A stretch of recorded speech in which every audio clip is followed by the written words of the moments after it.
and may be inappropriate for persons under the age of 18. $524.95 after $2,300. Joey Buttafuoco was arrested by Hollywood Vice officers for soliciting an undercover female officer for an act of prostitution. Buttafuoco was booked at Hollywood Station and was given a OR. He was cited to court on 6/15/95. The location Buttafuoco was arrested was Sunset Boulevard and Ogden Drive. And I directed the 18th Tech War. Terrific. I know our viewers have some questions here. Let's, Paul, your question for our guest today. Hi, Mr. Shatner. I'm a big fan. Thank you. Is that a toupee, Baldy? Baldy? Is that what? I don't know. I think he was asking about the card company. Let's go to Mike. Go ahead. You had a question as well? Why are you hairless?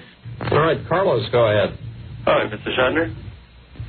What do you say when somebody asks you about a career highlight so far? What's been the greatest moment? I say the Business Channel interview was really something that I never got over.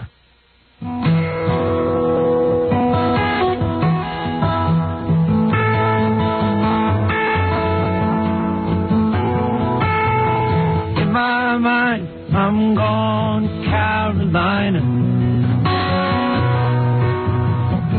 Can't you see the sunshine? Can't you just feel the moonshine? Ain't it just like a friend of mine to hit me from behind?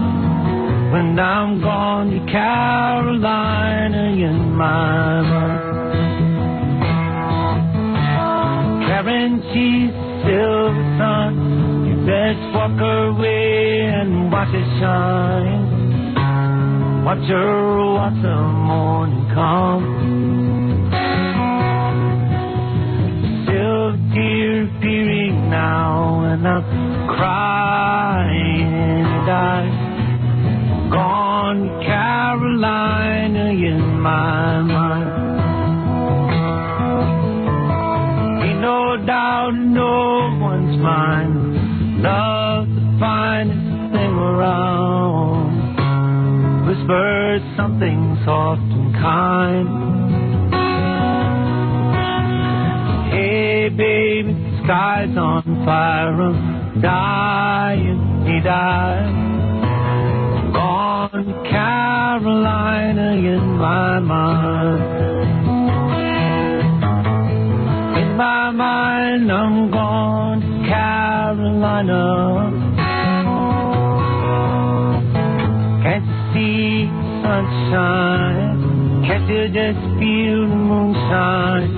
Lord, ain't it just like a friend of mine to hit me from behind? When I'm gone to Carolina in my mind. Dark and silent late last night, think I might have heard the highway calling. Geese in flight and dogs in flight. Signs that might be omen say I'm going, I'm gone to Carolina in my mind. It's with a holy host of others standing round me. Still I'm on the dark side of the moon, and it looks like it goes on like this forever. You must forgive me if I'm up and gone to Carolina in my mind. In my mind I'm gone Carolina. Can't you see the sunshine? Can't you just feel the moonshine? It is just like a friend of mine to hit me from behind as I'm gone to Carolina in my mind. Gone to Carolina in my mind. Well, I'm already gone. I'm gone. Say nice things about me, I'm gone, solid gone. You'd have to carry on without me. I'm gone. I'm going to Carolina in my mind. Yes, I'm gone. Well, I'm gone to Carolina in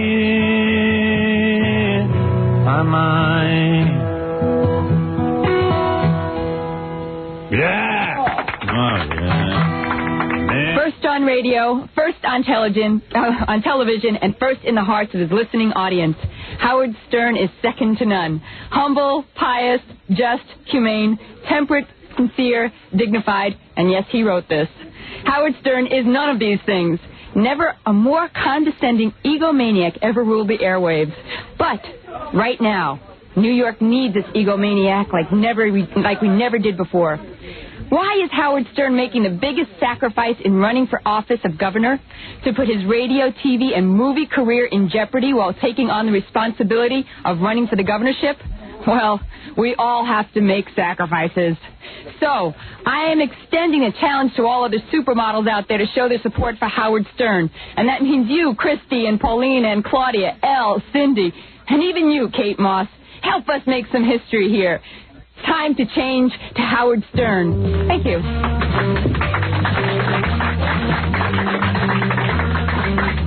And here he is, the man of the hour. You've heard of the New Deal, the Fair Deal. Here's the Stern Deal.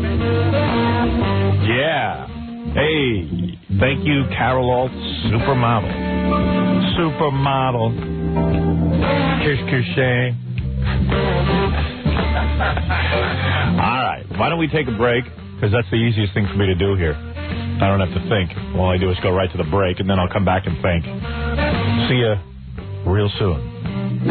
You're listening to The Howard Stern Show. We're back with the only man smaller than John Wayne Bobbitt after his accident, Howard Stern.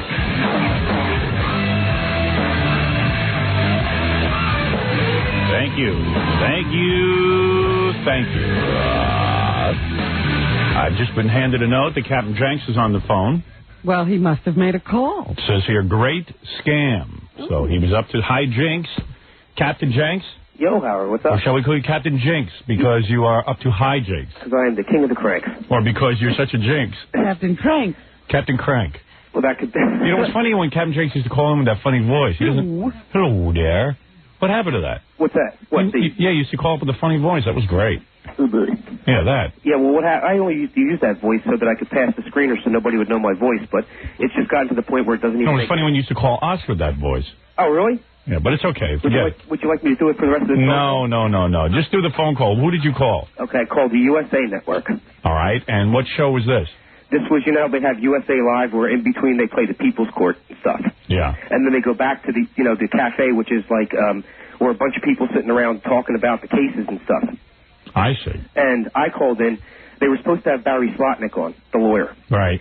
And I called, and Barry Slotnick was running late or something. She announced it on the air that he was running late. So I called in and said that I was Barry Slotnick and that I was over in Penn Station, that we just gotten into a car accident on the way over there. Oh, good. So they were like, oh, okay, we'll put you on by phone. Is that okay? I was like, yeah, that'd be great. So they put me on by... Yeah. So they put me on by phone, and this is where it unwinds from here. All right, go ahead. Now, Barry Slotnick was supposed to have showed up in our cafe today, but we think he got into a little bit of a traffic accident, so we have him on the phone. Barry? Hello, Kathleen. What happened? Oh, the limo just slammed into the car in front of us. No. Yeah, it was pretty bad. It was an accident, and, you know, I'm over in Penn Station now, and really sorry about this, but, you know, I can only imagine that you look absolutely beautiful, though. Well, you got that right, Barry. We figure since he's probably charged, what, $4.50 an hour at least? Oh, a little bit more than that, Kathleen. A little bit more than that. Okay, well, you kind of stiffed us, so what? I'm really sorry about that. I just want to say that I'm sorry. Oh, sorry's not going to cut it, Barry, okay? What I'm saying is you owe us probably about $650, $700, okay? Okay. Okay, is that right? We're okay, though. Everyone here's okay. The driver's okay. I'm okay. Everybody. We're glad to hear that. You're not thinking about suing anybody, are you, Barry? No, I'm not going to sue anybody. Okay. While we have you on the phone, can I ask you a question about Bernard Goetz? You sure can. What would you like to know? Okay, well, he just lost a $43 million civil suit, right? Yes. What is your opinion? You're one of the best criminal defense lawyers in the country. He had thank you. I appreciate that. He had yeah, okay. He had you for the first time around, and he seemed to have he had a very inexperienced lawyer. Why did he choose the lawyer he chose? Well, I'll tell you, Kathleen, I think that maybe he was trying to... Did you make Hot Monkey Love to Howard Stern? We're going to go to the verdict in this case, and it turns out to be a very, very interesting decision. Stay with us. You never know what will happen. That was it. Well, when you said Hot Monkey Love, she just went right into that? Yeah, well, they hit the delay, but they hit the delay at the wrong time, so the actual question still got out. Oh, my God. Now, the thing that... Oh, they have a delay. Yeah, well, they got a 7-second delay on that channel. But the thing that was really messed up was they played that off for the rest of the show. So, like, the next segment when they came back, they had some big fat guy sitting in the audience who they tried to pass off as Barry Slotnick, and it obviously wasn't Barry Slotnick. They talked about it. What I'm trying to say is they talked about it for the rest of the show. I see. Thank you. The host of the show is Kathleen Murphy. She is really hot. I don't know if you ever watched that. No, I never have. Thank you, Captain Jenks. That was a weird one. I said that we have a person who was there downtown in Oklahoma City. Alan Carr, a businessman who happened to be in that area, is joining us now on the telephone. Why would Gary tell me that's a good one? Gary is losing it. He heard the uncut version. Maybe he heard the version. Why would you think that was good? I thought that was sort of interesting. I really did. Did you? Called up and, but the punchline was completely obliterated. No, it wasn't. He said, would you make Hot Monkey Love? And then they just ignored it like a lot of people do. I thought it was interesting. Okay. Well, this one's better. Which one? This one? Yeah, slightly better. Hey, you're on the air. I don't know. I mean, just kind of fell flat. There's a lot of build-up for not much. Yeah, right. I don't know, man. I wonder what he found funny about that. Right? Am I right, guys? Yeah, I think most of the audience probably thought it was really the guy. Yeah. Right. And then they bleeped out. Slotnick made a little joke, and then they got disconnected. Yeah. Right. Gary came in all excited. I mean, we've had really great phone calls, and you tell us it's a great one. It wasn't even good. And the longer it got, the more you're saying, there's got to be some payoff. Oh, yeah. Oh, I was into it. Whoa. And then there was no payoff. Oh, he's going to hit him right between the eyes. Yeah, I mean... You expected them to get mad. I'm relying on Baba Booey to screen these a little bit. Because a lot of the times, like, guys will call up with phony phone calls and they're not all that funny. Right. And Gary goes through a lot of them. Yeah. I'm just wondering why because the note was, great scam.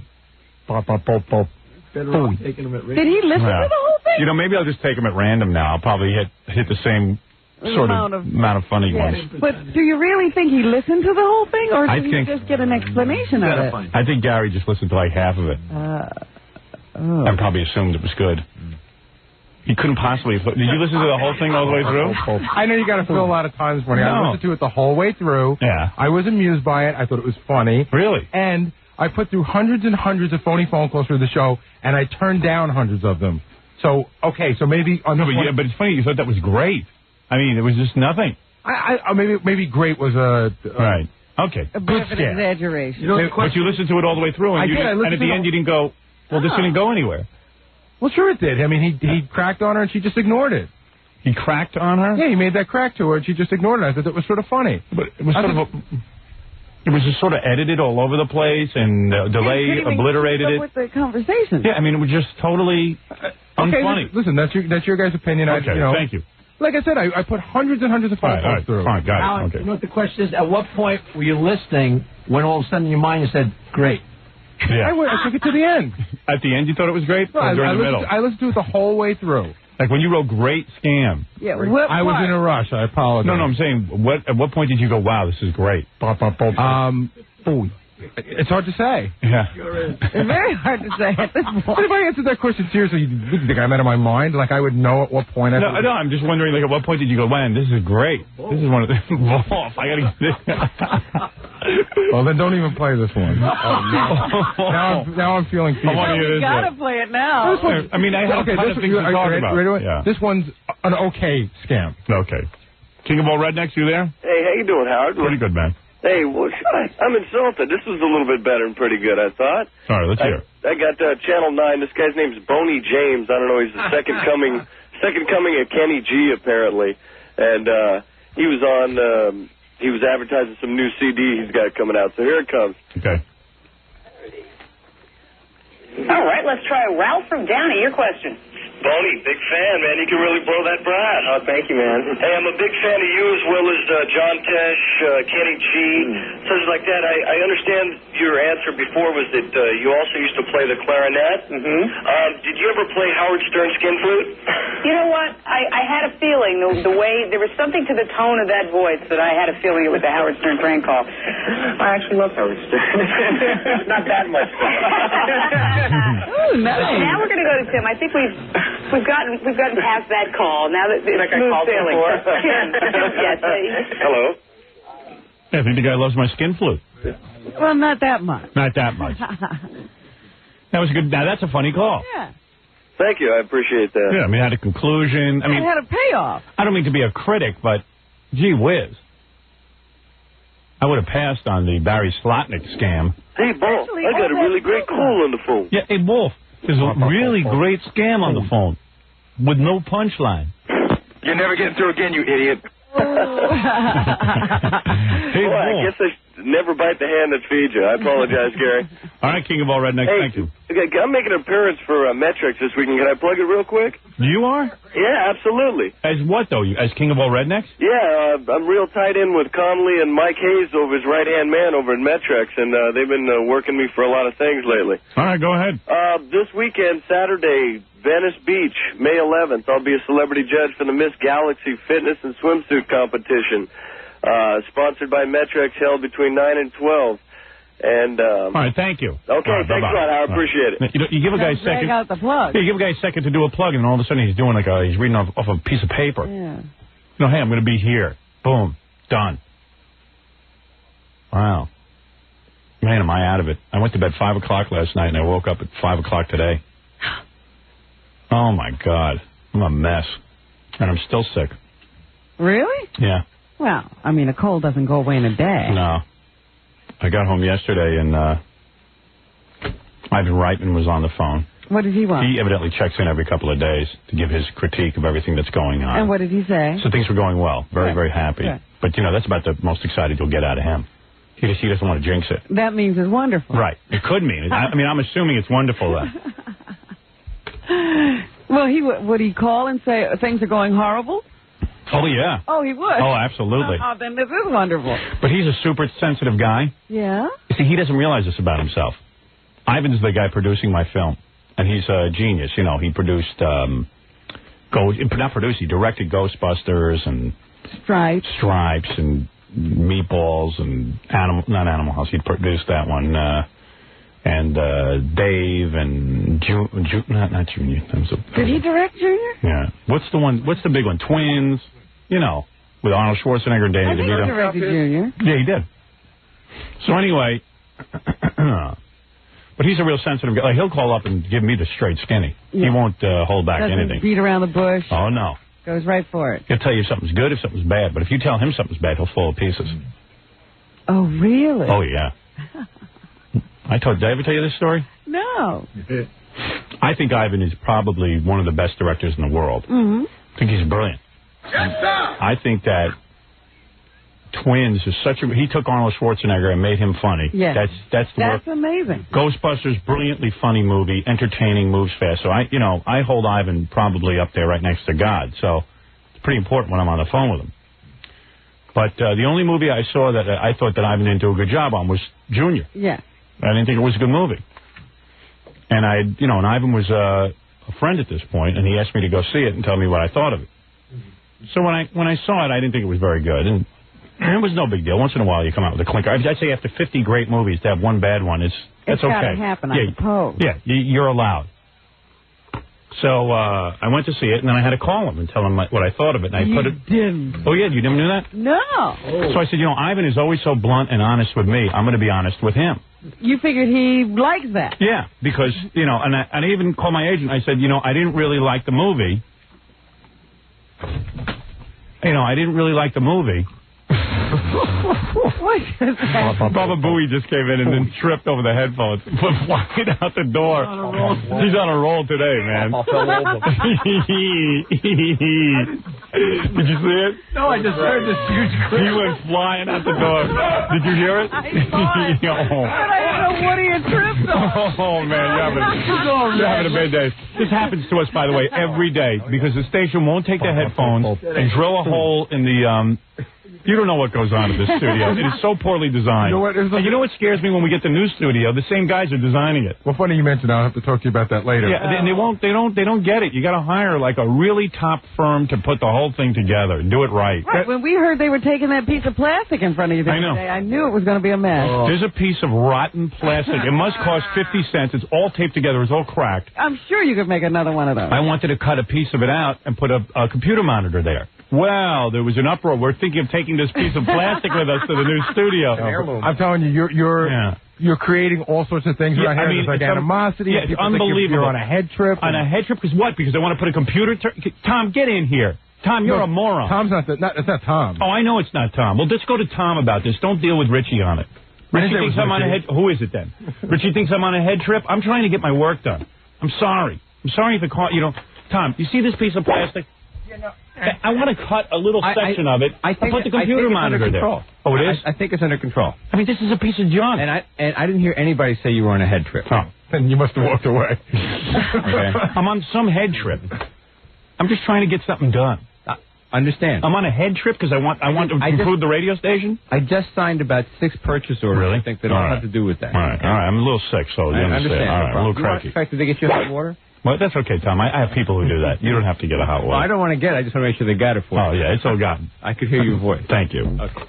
So that's it? Yeah. Okay.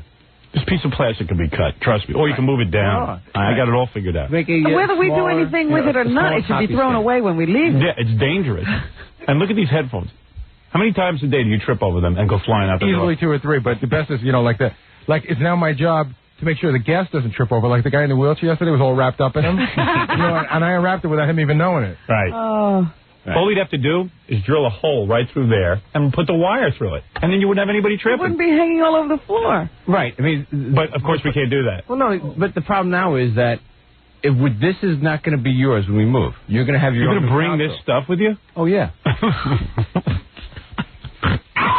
Yeah. You get how expensive this stuff is? No, I don't mean the board. I understand the board. I mean, this stuff. The furniture is very expensive. Is it really? Yeah. Oh, I didn't realize. It really is. Yeah, it's really nice. It's really classy. But, well, no. Look at this thing all taped up. You were looking at the new phone system is ordered, which is the manufacturer is just really? Okay, thank you. All right. Okay. All right. No one's putting you down. All right, thank you. No, yeah. Not until you leave. Exactly. All right, go ahead. You should be golfing already. It's golf season. I bet he doesn't have an old taped up set of clubs. Anyway, where was I in the story? Oh, yeah. So Ivan, put out Junior and stuff, so I went to see it. I didn't think it was that good. So I called my agent and said, do you think I should be honest with Ivan? Or should I... Because I want to be honest. Yeah, I want to be honest with him, because he's always so blunt with me, and I appreciate it. I really do. I like a guy who's blunt. You can handle it. Yeah. He's always, he'll come up to me and say, your Channel 9 show? I didn't like it. I love your radio show. I loved this. I love that. I love your New Year's thing. He'll tell me what he likes and what he hates. And sometimes it hurts, because it's like, who wants to really hear it, quite frankly? Channel 9 show was years ago. And I think it's very funny. And judging from the ratings, a lot of people did. But, okay, look, he has his opinion. He has his opinion. And I really stated it. Yeah. Oh, yeah. He would tell me what he liked and what he didn't like. And I always appreciated it, but it's painful. You don't want to hear it. So I figured I'll be honest with him. I'll just call up and say, look, I didn't like you. I'll lie on the radio and say I liked it because you're my friend, but... Yeah, because that was a big discussion among us, because he was coming into the radio show. Right. I just said it's great. I lied. It's fine. I'll lie a lot. I'm a big liar. So... Well, we've always said if you give us a free screening, we'll like your movie. Right. We've always been upfront about that.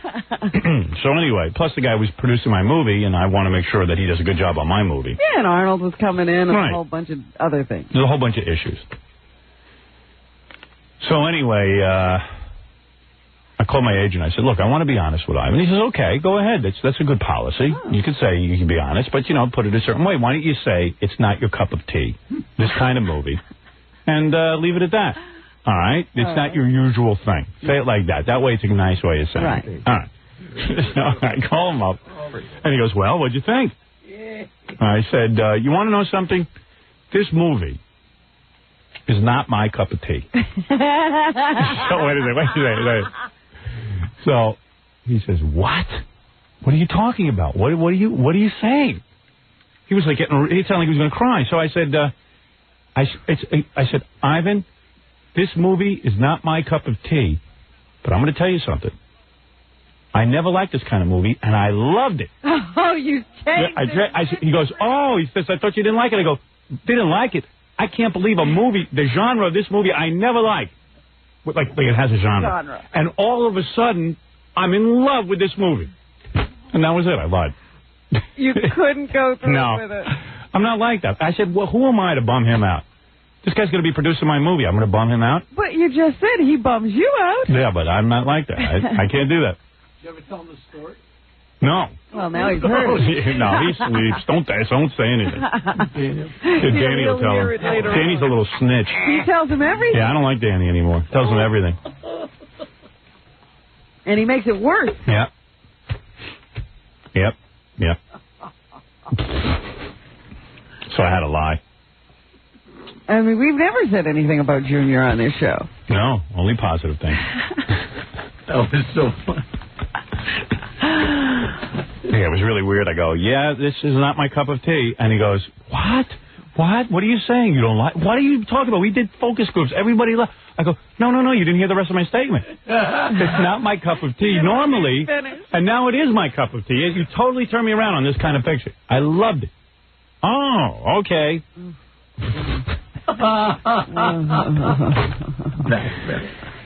You're backpedal, major backpedal. I'm a real worm. So much for honesty. Yeah.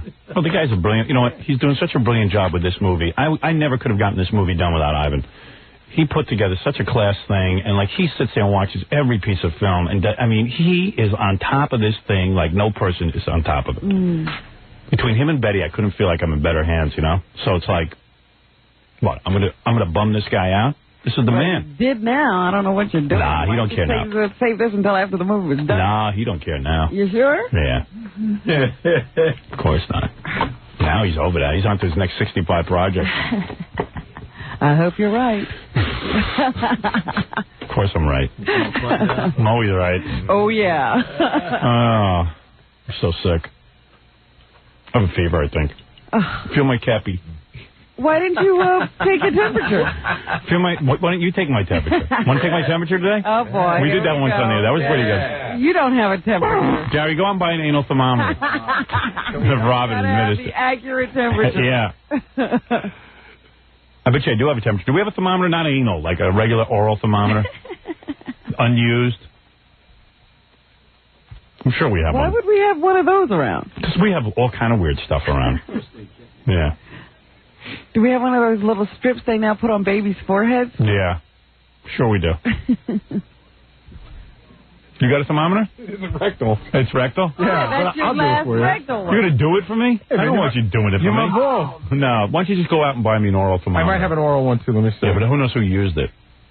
Oh, you're the only one who uses the stuff. Really? Yeah. I mean, but still, it's been... Yeah, but it's been sitting there. Why don't you get me a new one? There's all-night pharmacies around. I guarantee I have a fever.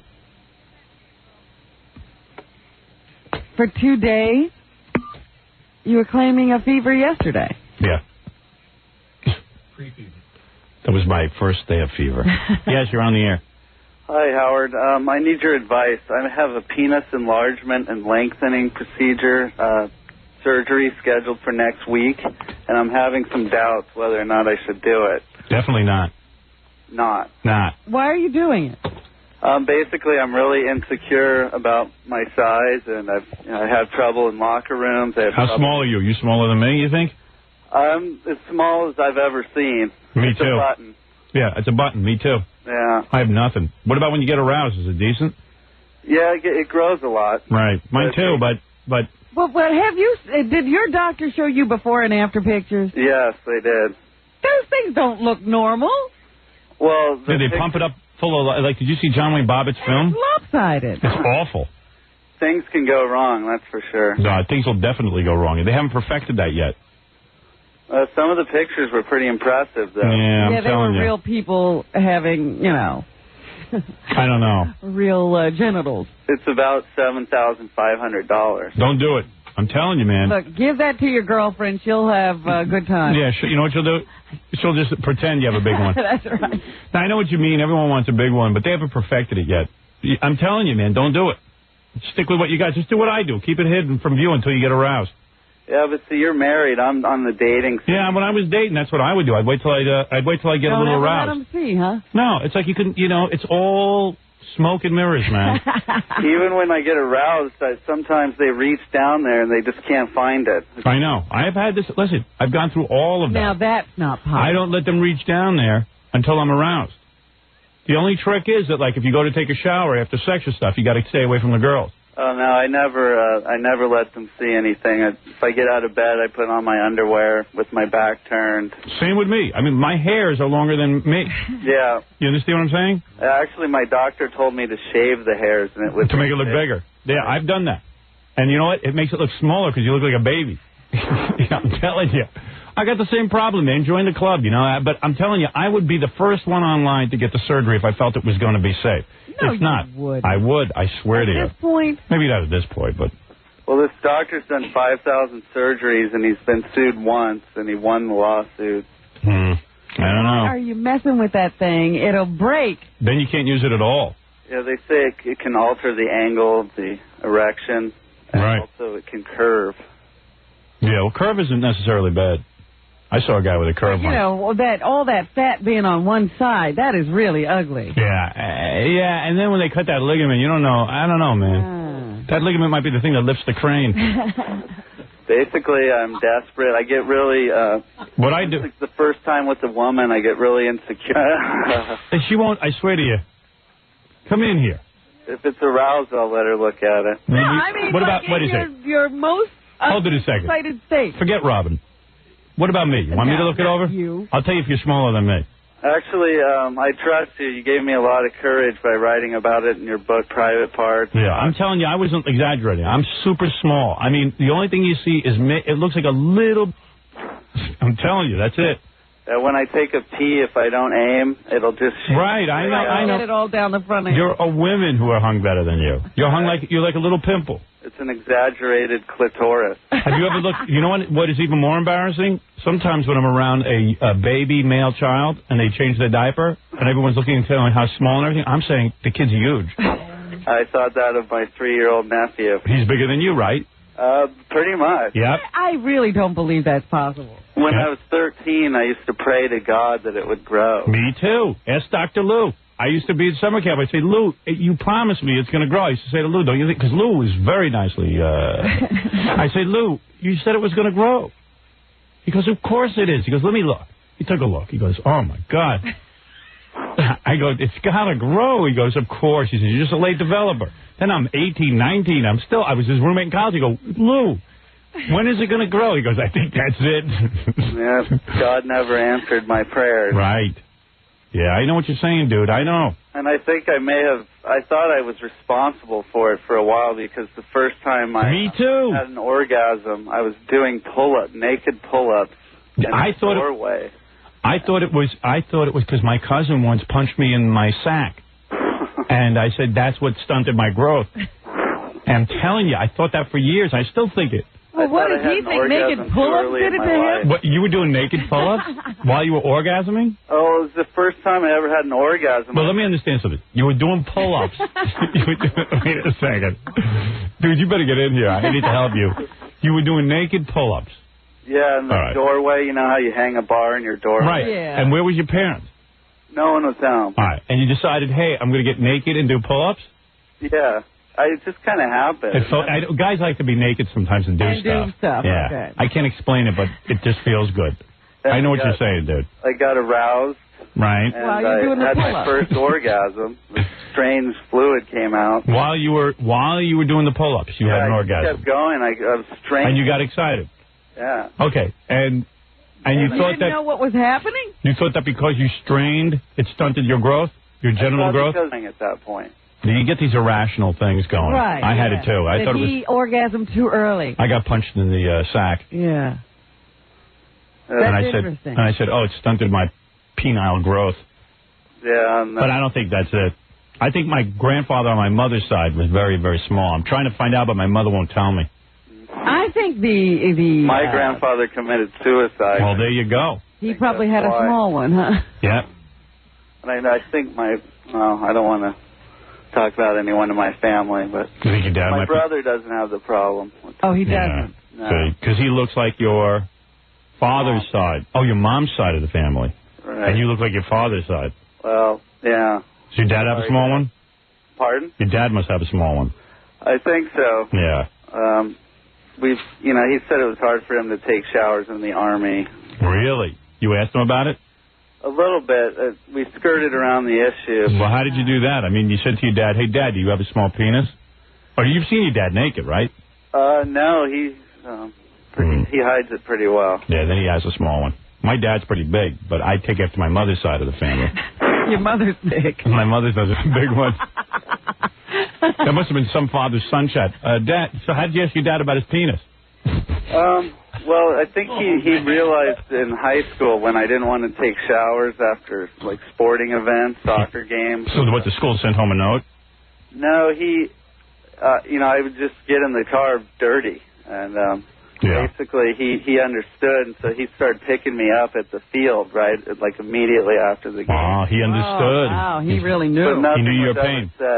Right, so he was helping you get out of school without showering because he probably wanted someone to help him when he had a shower.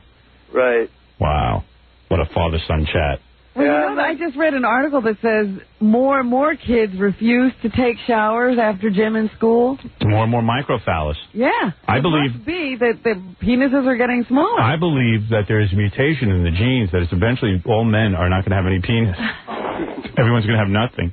Yeah, they had pictures of microphallus at this place I went to with the before and after photos. So when you went to the doctor to have him check you out, did he say you have microphallus?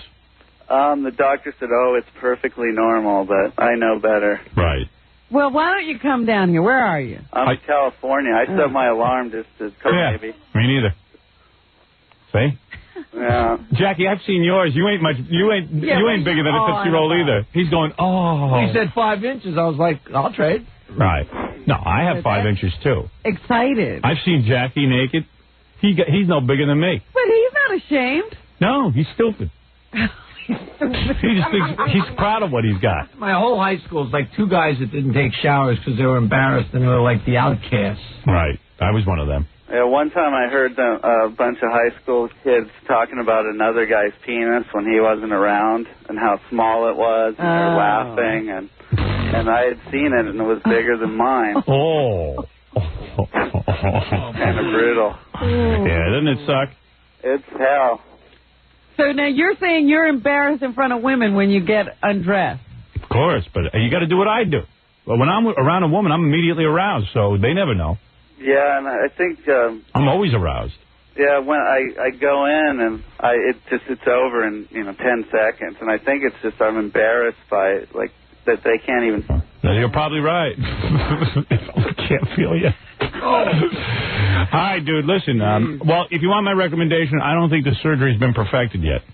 Yeah, it's kind of. If you were a chick who wanted breast implants, I'd tell you go ahead, but I don't know, man.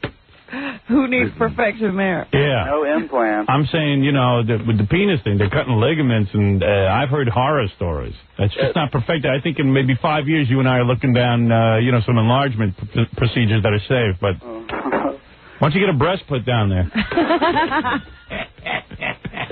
Actually, they just take out part of the penis. Why don't you come down here? Why don't you fly into New York? Let me take a look at you. We'll bond. I feel like we bonded already. Yeah, do you want to come down here or what? Would you guys fly me out? Or? I think I would, yeah. Yeah, I'd do it. All right, hold on, okay? Okay. All right.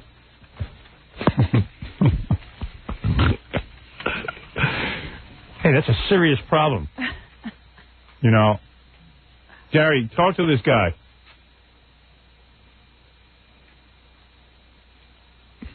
I think that the liberating factor would be for all small men to just show it. That's right. Maybe there are more of you than you think. That's right. Come forward. Yeah. All right. I'm going to pull my pants down right now. All right. Let's take a break. We'll be back right after these words. You're listening to The Howard Stern Show. The Howard Stern Show. And now, here's O.J.'s good buddy, Robert Shapiro, and nobody's buddy, Stuttering John. Robert, would you let your daughter date O.J.? Robert? I'm sorry? Would you let your daughter date O.J.? I don't have a daughter. Well, if you did? Come on, Robert, what's the matter? You can talk to us? Come on, Robert. Robert, will you be getting any other murderers off in the near future? Mr. Shapiro, did you ever find lost objects in your eyebrows? Robert, do you ever slip and call O.J. murderer? Mr. Shapiro, how did it feel working alongside a murderer and an adulterous lawyer who allegedly beat his wife? Mr. Shapiro, any comments, please? Check out your tongue, Mr. Shapiro. Mr. Shapiro, did Marsha Clark ever come on to you like she came on to Johnny Cochran? Mr. Shapiro, please comment. Please comment. Mr. Shapiro, can you explain how the LAPD manufactured the alleged phony evidence? Alleged. Mr. Shapiro, because you hired Johnny Cochran, who played the race card, you personally feel responsible for O.J. being free. Mr. Shapiro, being hated and ostracized, was it worth it for a few shekels? Mr. Shapiro, please. What is going on? Mr. Shapiro, would you have represented Hitler for the right price? Please comment, Mr. Shapiro. Mr. Shapiro, how much did you pay Mark Furman? How much did you pay Mark Furman? Okay. Take care, Mr. Shapiro. Take care. Have a nice day. You're listening to a man who has never helped a murderer, Howard Stern. I never have. Yes, you knowingly. have. Which murderer did I help? You helped a murderer get convicted. Well, yeah, that's not helping him. It's hurting him. Oh, you helped him. I'm a hero.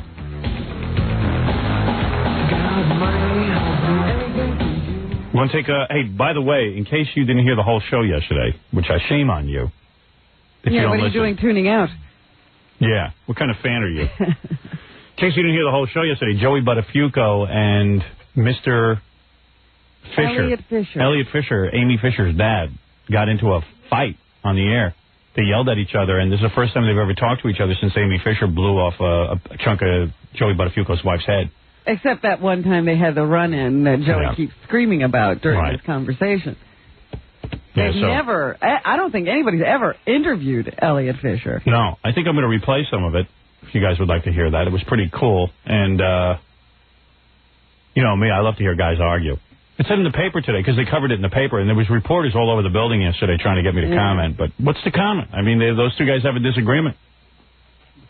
You know, I basically don't know a thing about it. Joey was alleging that Mr. Fisher had sex with his own daughter. Mr. Fisher said that was outrageous. How dare he? You know, what do you base that on? You know, which rightly so. I mean, guys should call it and say that. And it was, but Joey says that Mr. Fisher told him that. Who knows? And did Amy Fisher ever claim that her father did that? There have been allegations made of that nature in some of the books that were written. Right. About Amy Fisher at the time, and some columnists have alluded to some kind of a problem there, but nobody's ever had facts. Yeah, and then Joey certainly didn't have them. But anyway, I just like to hear the two guys arguing because I basically love arguments. I love to hear people argue. I don't care what they're arguing about. I just like the tone of it. It's music to my ears. It's a symphony.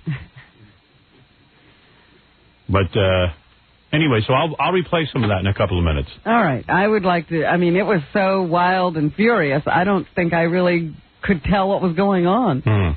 What was being said yesterday? It's a movie day today. I got to go film movie stuff. Yeah? Yeah. Just wish I felt better. This is part of the business, Howard. Yeah. The show must go on. Evidently.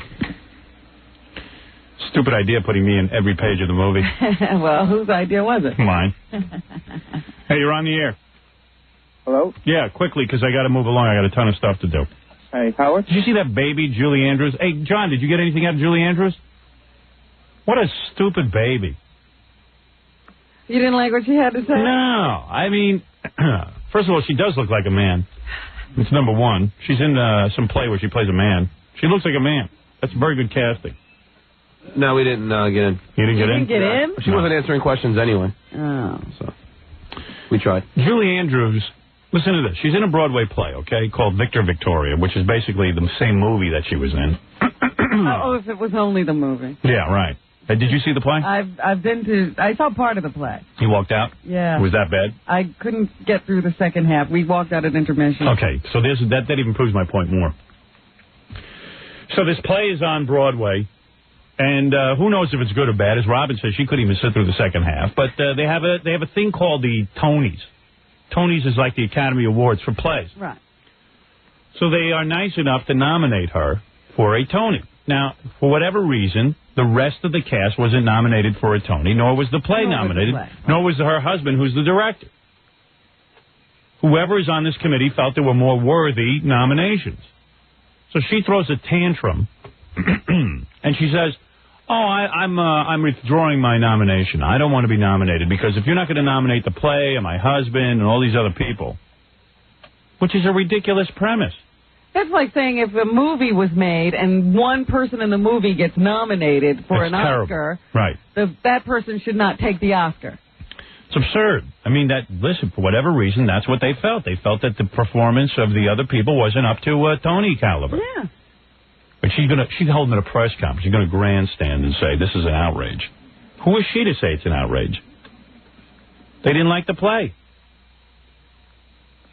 That's all. And what I heard one of the other performers say is that it was kind of weird because they get standing ovations every night to not be nominated for a Tony. But the people who are standing there aren't the people who vote. The people standing there trying to get out the door. That's right. They're standing up putting their coats on. They're looking for the exit. Imagine. The nerve of her. She is a loudmouth crybaby. Anyway, yes, go ahead. You're on the air. I didn't mean to interrupt. Hey, Howard. Yes. Hey, Robin. Good morning. You want to say hey, Fred and Jackie? Hey, sure. Well, why don't we say hey to the world? Come on. Go ahead. He's trying first, to I wanted to comment on the last caller about the penis thing. About small penis? Jesus. You suffer from that? Well, I did, but then I just got a circumcision done back in November. Well, that wouldn't increase your size. Yeah, how does that make you bigger? It didn't increase it. It decreased it. Yeah, but I'm just saying, you shouldn't mess around down there. Right.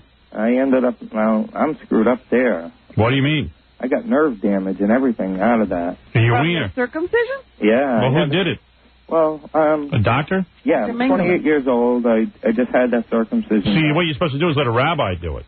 You're like, he lays you down on the table in front of all your friends, and you spread your legs, and he does it. Put you on that little board. Yeah, and they drink wine. Well, anyway, that ended up being screwed up. Mm-hmm. How are your nuts, all right?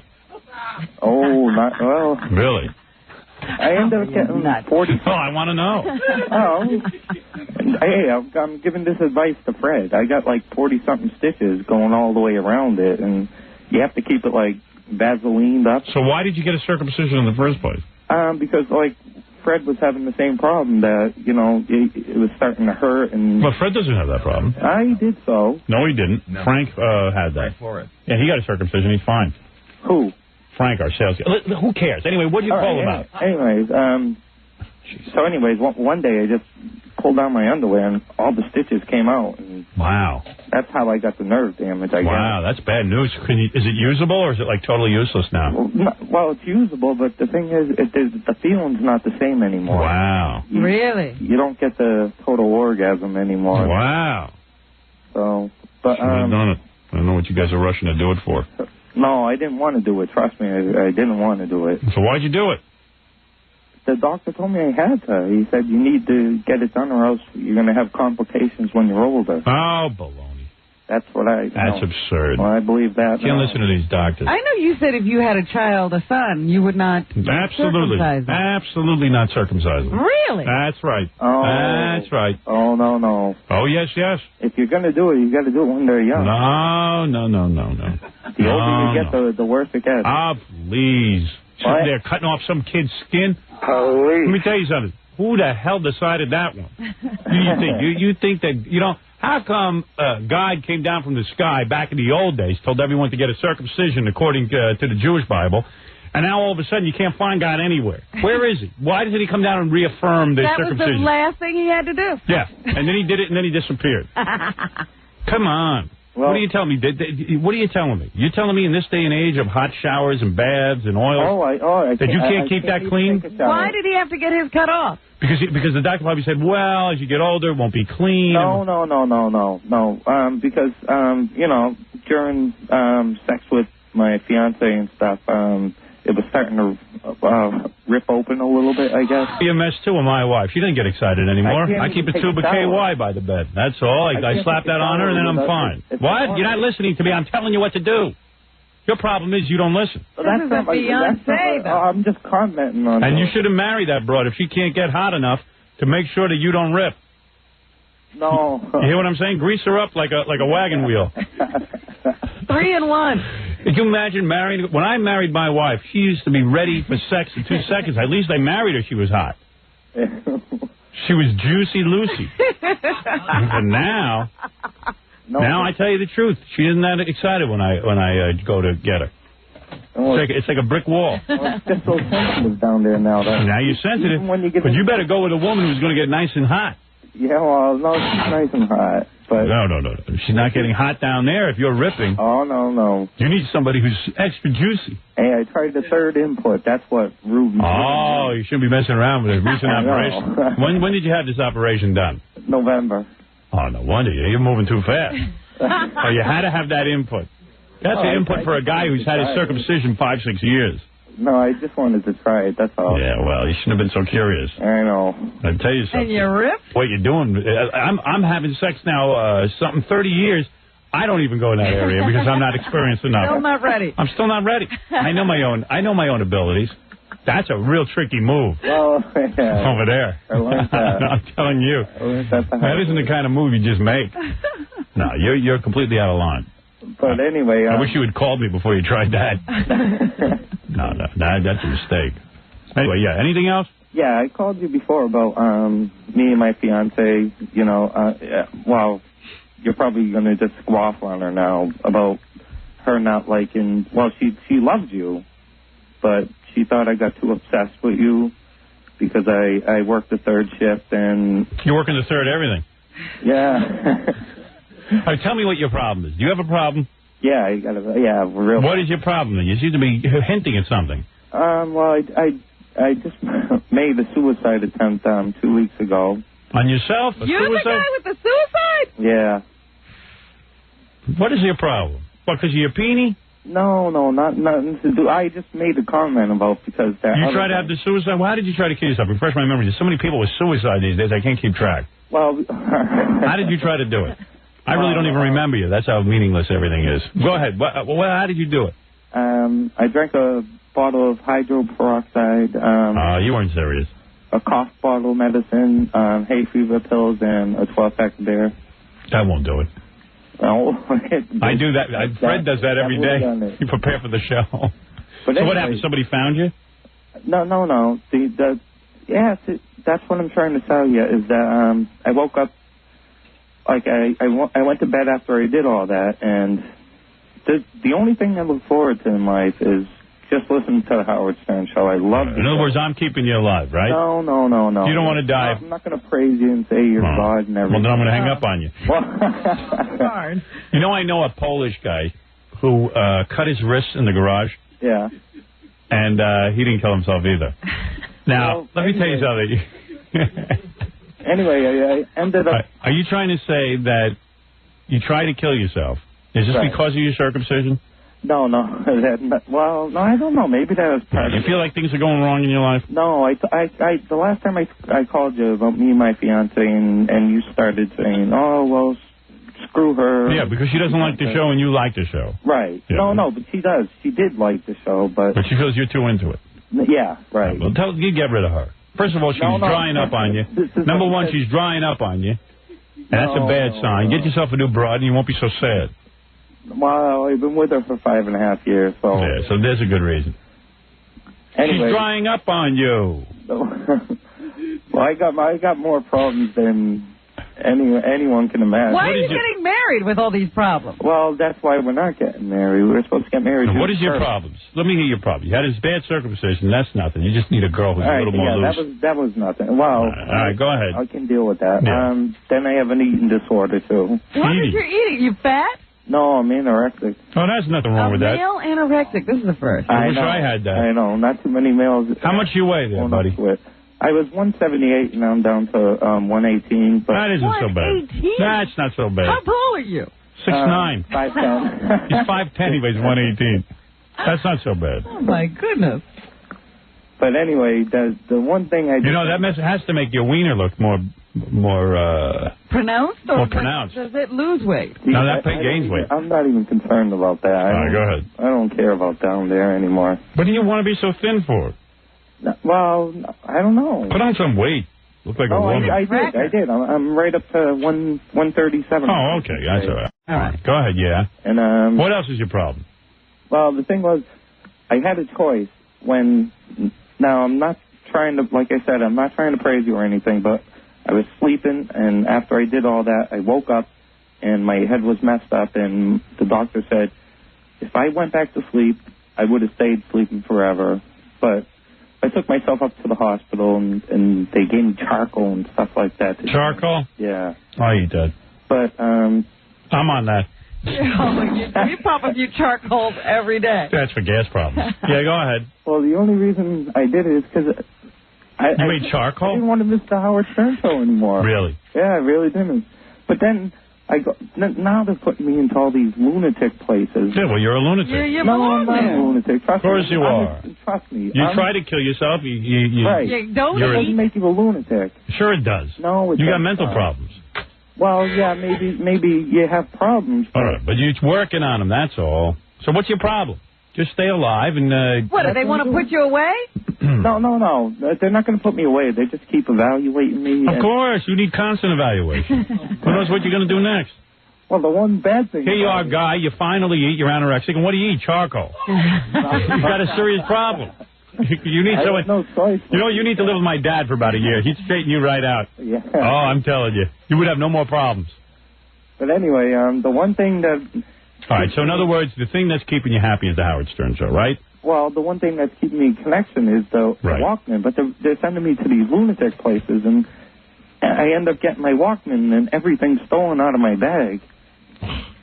So, well, look. You blow up a little problem into a big problem. Yeah, you don't have big problems. Listen to me. You're going to be fine. What you got to do is hang in there. Don't think of yourself as such a loser. Where's the fiancé now? I don't consider myself. All my fans, listen to me. I'm going to talk with sense to you now. I'm giving you tough love. All my fans are losers, like me. We are all losers together. There's no winners on this, but very few winners on this planet. You understand? Yeah.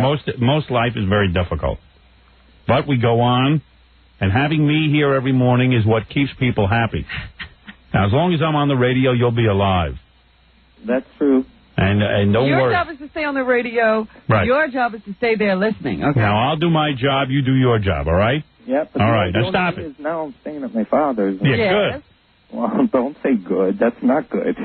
It's not good at all. Everybody has ups and downs in their life. I think somehow or other he's going to say he can't listen to the show. I wish you'd get to it. He won't get to a point here. I can't listen to the show. Well, then get a Walkman and listen. I never heard of a guy can't get a radio. But I've been I have a decent job and. So get a radio. What's your now you have a problem? You can't get near a radio? No, all these problems are costing me my job. I'm not going to have a job. You're going to have a job. That's what I wanted to tell you. All right, listen. I got to go. Hold on, Howard. I got to go. I can't take it from you. Right, listen to me. You have no problem. You got a perfect life. I just want to tell you one funny thing. All right. I went to Ireland 2 weeks ago, and that's just before I committed what I tried to do. Yeah. And Dublin Airport. That's a huge airport, and it's full of all Europeans. And you're killing me. All right, listen. I got an audience sitting there going, "What is Howard doing with this guy?" I know. I can hear them all saying it. Their hand is on the dial. Go ahead, ruin me. Anyway, I went up to the lady, and I had to page someone. And I paged Fred Norris, then I paged Jackie Martlin, then I paged Robin Quivers, and then I even paged you. But the moment I said Baba Booey, that's when they knew. I wish I had on all right. Listen to me. Call me up in 2 weeks. Let me know how you're doing. All right. All right. You'll be fine. I don't know. All right. Just call your doctor. What are you calling me? I'm a doctor. I have to go. I'm going to be going they're taking me into the hospital. All right, well, good. Let's see what's wrong with you. Maybe they'll figure something out for you. I've already been to figure it out for yourself. Sit down, and what you got to do is get into like what I'm into, transcendental meditation. That'll mellow you out. Why don't you sign up for that? Oh, they put me into a detox. No, did you hear what I just said? What did I just say to you? What are you going to go do? Go sign up for that. That straightened me out. I got off the drugs and everything. Go ahead. Give it a shot. Hey, can I tell you one more thing? Oh, for God's sake. You don't let me off the hook. I was going up to Newton Wellesley Hospital there when I was having my eating disorder. I had that for 4.5 years, and that part of your book about the compulsive disorder, that helped me. I'm good myself. You need so much help. Yeah, I had problems, Nothing too. ever helps you out completely. Do the TM. That's my recommendation, okay? What's that? Transcendental meditation. Try it. See if it works for you. I've tried that. Oh, you did that? I'm doing pretty good with that, though. Oh, I see. Ooh, what a sad thing. Your book really helped out a lot. I got to tell you, I just took 5 bottles of pills. What girl sleeps with you? Oh, good Lord. She's dry, that's all I know. I'm dry from him. I tell you, I just dried up. All right, listen, cheer up. You're a nice guy. Don't worry about it. You're going to do just fine. You understand what I said? Mm-hmm. All right, go ahead. Now, call me up in a couple of weeks. I'll see how you're doing. All right. Eat something. Eat something other than charcoal. No, I was forced to take... All right.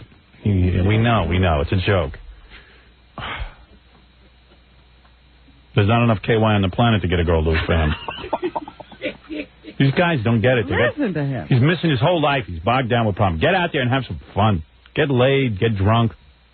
Smoke a little weed if you gotta. Even break the laws. I don't care. Just get off my back. You'll be fine. That guy's fine. He's fine. Oof. Just got to get out and eat. Eating is half the problem. I got to take a break. Then maybe I should play the tape. Of Joey and Elliot Fisher? Yeah, it was all over the news. It's in the New York Post today. Yeah. It's a whole big thing. Okay, we'll take a break. We'll be back. You're listening to the Howard Stern Show. We're back with the Howard Stern Show. Here's Howard. Hard to believe I'm back.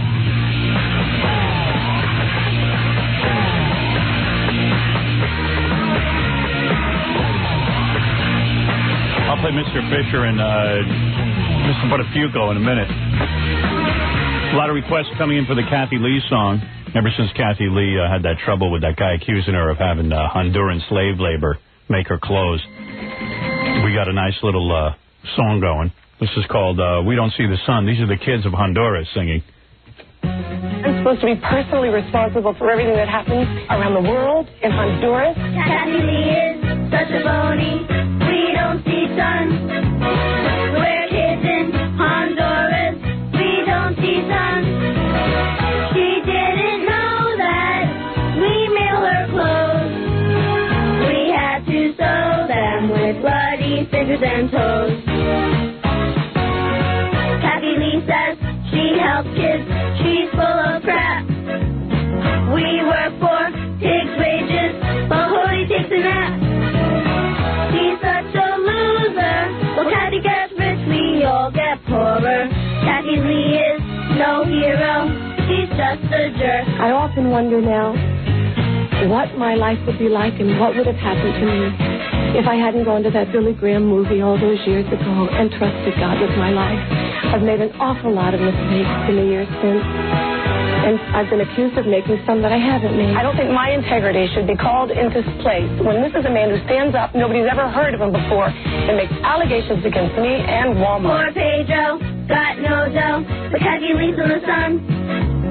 Poor Maria got diarrhea, but Kathie Lee's in the sun. Kathie tried to read this on the TV.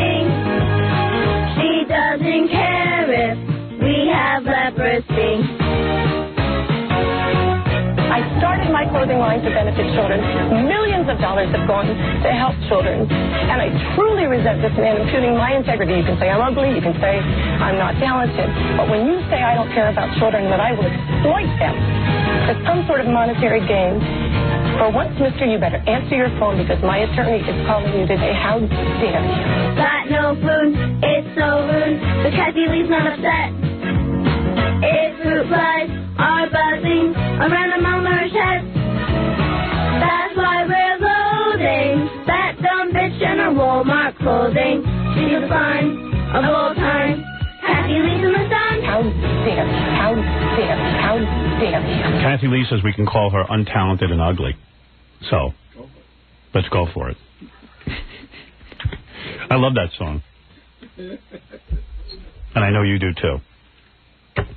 We Don't See Sun, the Kathie Lee song. All right, I got a couple of people still holding on the line, and then we'll play the Buttafuoco Fisher feud that turned into such a big story yesterday. Quickly, because I have to get to that. Yes, you're on the air. Yes, I want to talk to Howard about getting... Yes, this is Howard. When I say you're on the air, that means it's Howard. Oh, my God. Yes. Oh, my God. I watched the E! show, and I saw what you did for Elephant Boy, and I figured... What, humiliate him? What?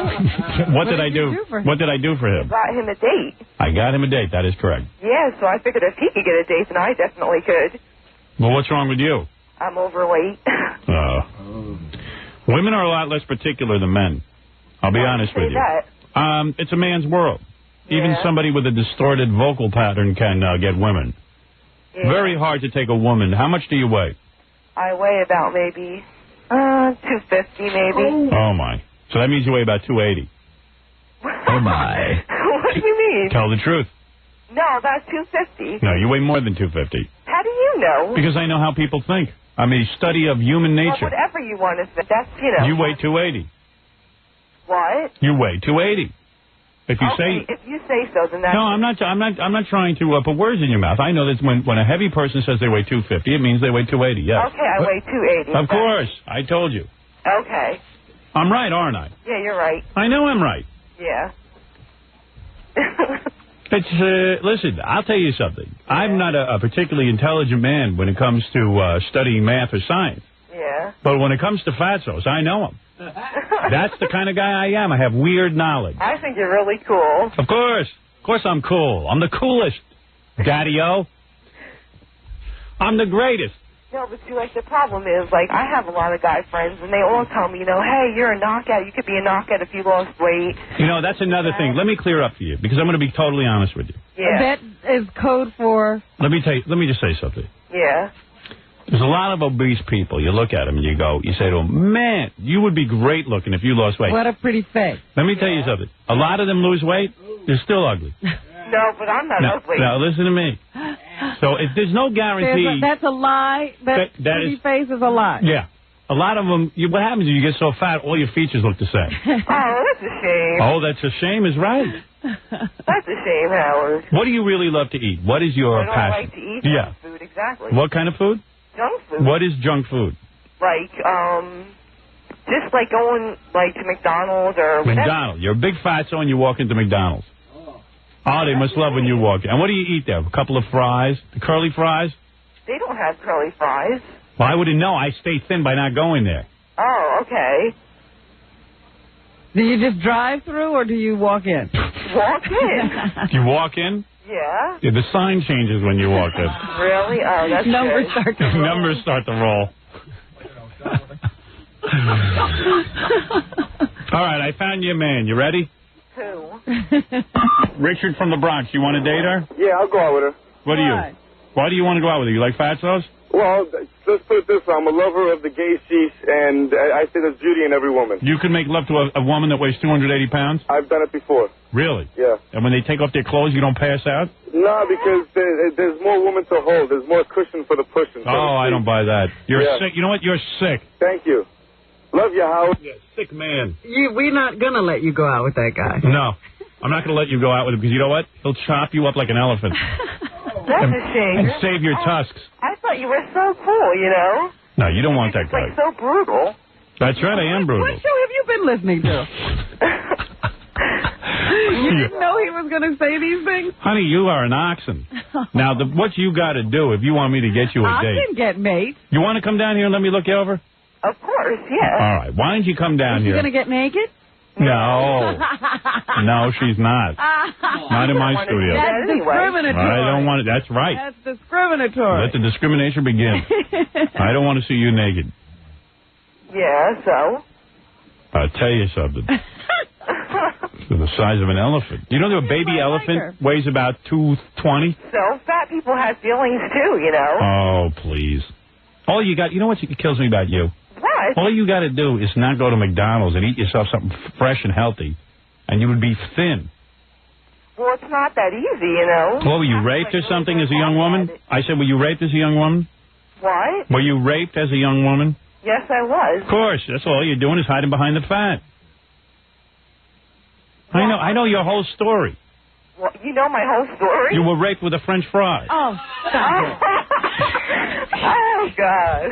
You're a trip. Oh, my God. Raped with a French fry.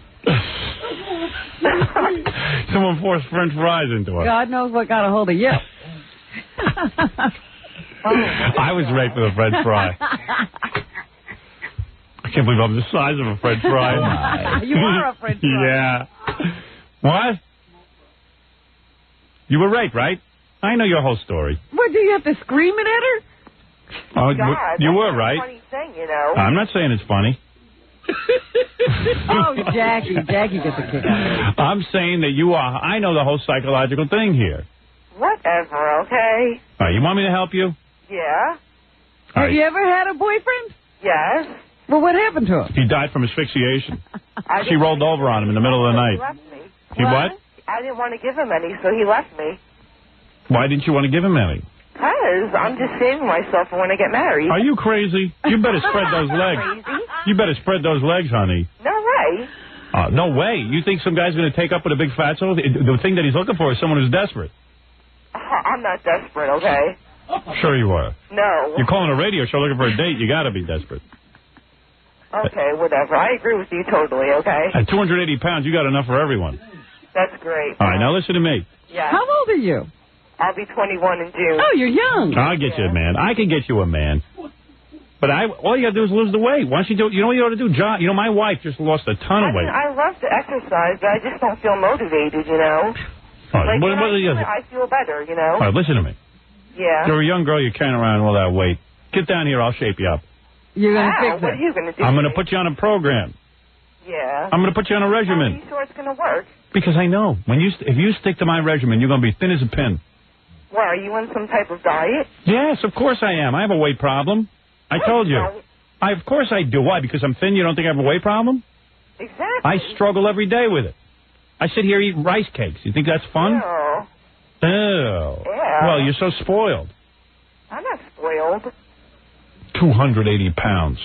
You must be eating and going and moving your bowels constantly. How many times a day? How many times a day you move your bowels? Like, not even once. Oh my God, you're all blocked up. Not even once? Maybe once, twice, but... Are you able to see your own private parts? Yes. You really are? Yes. You can look down and see your private parts. Yes, I can. Do you use a dentist mirror? Oh. All right.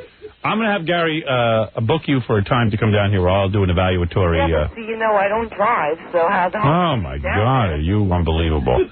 That's my problem, too. Take mass transit. What do you want from me?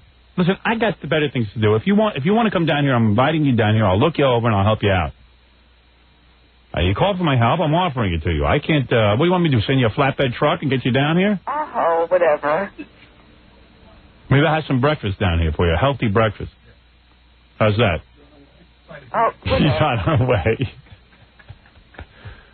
You want me to help you or not? No, thank you. Yes, you do. No. I can help you. I don't like your attitude. Well, I said I'll get you a man. How much better can I do? I don't want some loser. No, I'm not going to get you a loser. That's why I hung up on the other guy. I thought he'd chop off your feet and use them for ashtrays. Come up with better ones. I've heard them all before. Oh, come on. You've heard that one before? I just made that up. How could you have heard that before? Okay, whatever. Come down here, I'll help you, I said. I'm not kidding. I could change your life. You think about it. I'll get you thin, and I'll get you a man. Yeah, but see, if the guy's going to like you, he's going to like you for who you are inside, not just what you look like. Yeah. Well, listen, guys like women who are attractive. Listen, this myth that guys have to like you no matter what you look like is insane. That's not human nature. Man's that's not your nature. Well, I don't know if you're human. I am human. I see a lot of men with fat women. You think they're happy? I didn't know whether they're happy or not. I see them with Wouldn't they like to be with a nice, slender woman who looks like a... No, they want to stay with that woman. With fat women. Do you want a chubby chaser? If he's hot looking, yes. All right. Okay. So what do you consider hot looking? Can he be fat? No. See? Listen, you think it over. You call me back if you want to come down. How's that? All right. All right, baby. Bye. Bye-bye. Probably looks like Ernest Borgnine in a dress. Oh, I wish we could see her. Well, she'll come down here. We'll take a look. I can't believe you didn't want her to strip. Oh, no. I can believe it. Ooh. All right, one last phone call, then I'm going to play the Buttafuoco. You didn't even ask her what her cup size was. I don't want to know. I could care less. Yes, quickly. Hey, Howard. Yes, sir. How you doing? Hi, Robin. Good morning. I wanted to ask... By the way, when you say hello, Howard, that's the same... It's always for everyone. It's the same as saying hi, Robin. Her name is is Howard on this show, too. Okay. Go ahead. Yes, go ahead. I wanted to know, how did you guys go about picking your winners for the Robin Same contest? Because I had a very good tape, and it wasn't even one of the finals. Yeah, well, we heard... Have you got a clip of your tape there? Yeah, I do. Right, play us some of yours, and I'll tell you why you didn't win. You tell me what... Okay, I got to walk back in here. Go ahead, walk back. I'll take a break. You'll play that for me. How much time do you need? Oh, I'm here now. Oh, good. Go ahead. Play it for me. I just need to turn the tape on, and I'm going to sing it live for you because I don't have a copy of it. Go ahead. Sing it live. Go ahead. Is that cool? Go ahead. Okay. In fact, I have the theme song. If you want, I'll play it for you. No, because I couldn't hear yours. Oh, I can make it so you'd hear it. Here we go. Can you hear that? Yes. Sweet Robin comes blowing in, just like the wind across the sea. And when I hear, Oh, I know why you didn't win. your voice, He didn't win because he's black. you are my choice for the day. Hey, it's Boys to Men. All right, sir. All right, you win. I can't believe Gary didn't let us hear this one. Right. And now he won't stop singing. Yeah. Let's tell him that we didn't know this one, and Gary's the culprit. Okay, yeah, okay. Sir. Yeah. Could I say something? Could I admit a mistake? You what? Could I admit something to you? Okay. I'm being dead serious? Okay. Gary never played me yours, and I'm telling you, you would have won. We never heard I never heard that one. There must have been a Gary mistake. did the finalist. That's what I figured. You didn't hear it. I FedExed it to you guys. It is a fabulous song. I mean, and I tried to be tasteful and respectful so that she could, like, play it every morning before she does her Of course. That is fabulous. Are you a professional singer? I'm trying to be.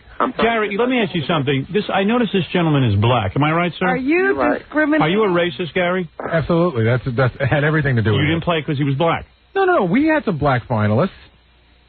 Well, you should be ashamed of Yes, yourself. but you know what? Gary only picked a rap finalist. Right, because you're a racist. You know what the problem was? You weren't black enough. All right, sir, if you want your prize, call our prize line number, will you? I don't know that number. Let me give it to you. And please bleep it off the air, Gary, so no one else can hear it. Okay. For your prize, call 516-922-9463. 516-922-9463. That is correct. Okay. All right, and then you'll receive Thank your you prize. for that beautiful song. That is the most beautiful song parody. It was very classy. Okay. All right, thank you. All right. Bye-bye. That's insane. Another happy listener. Wait till he calls and gets Jackie's phone number. That stupid joke message. You're going to call him. Good. Right.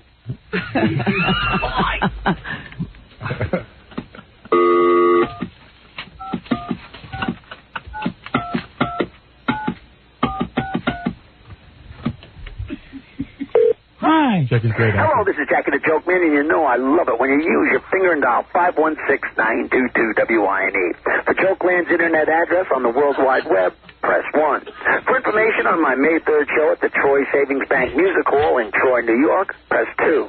And my new release, Sergeant Pecker, available on CD or cassette, is only $12 plus $4 shipping and handling. Call 1-800-323-KING. That's 1-800. Unbelievable. You call his number. That's how you get there? You get ads.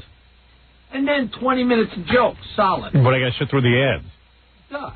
Free. On one, all you get is the stupid internet address? Yeah. You got to actually punch a number and get the internet address. Cyber check. That way you don't have to hear it if you don't want to hear it. You just have to hear the joke. It's very classic. I got to sit through all this other crap. Might as well give me By the way, for those of you who didn't catch the winner of the Robin Song Parody, let me play it real quick. Yeah. Let me have it. It's so good. This guy came in yesterday live. I have to say, by the way, this is some cheap show. The winner of the song parody contest was sitting outside of the station yesterday in his wheelchair at 11 o'clock. And I said, Bill, you're still here? He goes, yes, my bus comes at 1. The guy never said anything to me. Yeah, there you go. But I was wondering why he wouldn't leave. You know, he wouldn't leave after nowhere to go. He needed his bus. Bus only runs every 8 hours. Where does he live? The Twilight Zone? He was in the Bronx. Maybe he needed like an express bus. All right, here is the Robin winner, Bill, who won a jet ski. The guy's totally immobilized in a wheelchair. He got here in a bus, and then he had to stay here until the bus came back for him. Howard, I'm Robin Arad, and over 30 years ago, I recorded one of many great nights with my young, sweet Robin. This guy plays Robin's dad. It's great. And, of course, you were molested as a child, so he actually molested you in the song. Acting as a child molester. Right. Yeah. And I don't know. He did it way too good. So here, you all find out why I have ham hands, why she likes Icononics, and why she likes it bent over in the third input. Cool, right? Wait. Robin, wake up, sweetie. Robin, your mommy's asleep. Take up your PJs. Daddy's coming in with the Vaseline. You better stop. Imagine that really was your daddy, and like he goes, all right, mommy's gone. I'm coming in with the Vaseline. Your mommy's asleep. Like your father wasn't even that bad, right? Like he didn't announce himself, did he? He just came in the room, right? I mean, this guy, he's daddy. He's previewing it for selling it. Yeah, that's torture. Your mommy's asleep. Your mommy's asleep. I'm coming in your room. Take off your pinches. With the Vaseline. With the Vaseline. Mama gave that a big hug and a kiss. When we was in the shower, your butt cheeks was warm. You warm, maybe some fever. After touching you, my hands smell like ham. Okay, baby, get in all four. I want to grease you up. I need to grease up your butt and check your temperature. You do have a fever. I'll make it all disappear. Oh, yeah. Daddy loves you. You grew up with big jugs. That's my favorite line. He's predicting what your chest size is going to be when you grow up. I love that. He's comforting you. Such a sick man. That's probably when I won't be able to have you anymore, but I know you're going to grow up with big ones. I'll know you now.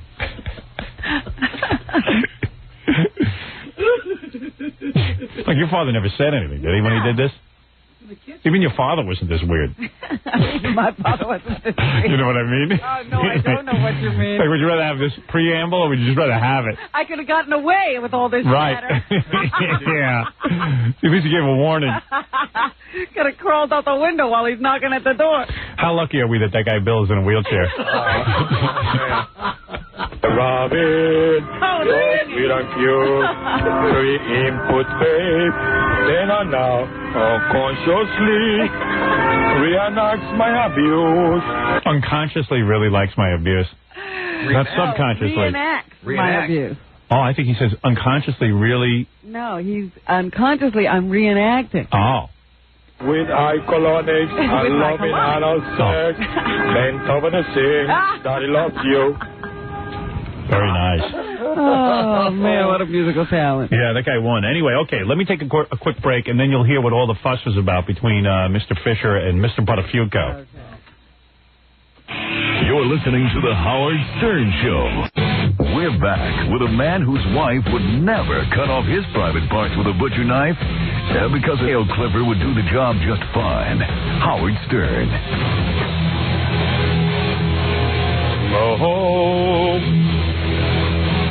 Oh, yeah. You should get your wife a Mother's Day present? Yeah, I'm not into that.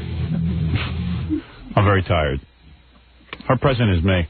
She can sleep with me that day. Oh, wonderful. She gets all my inch. You give her the sausage. I'll give her the full 1-inch sausage.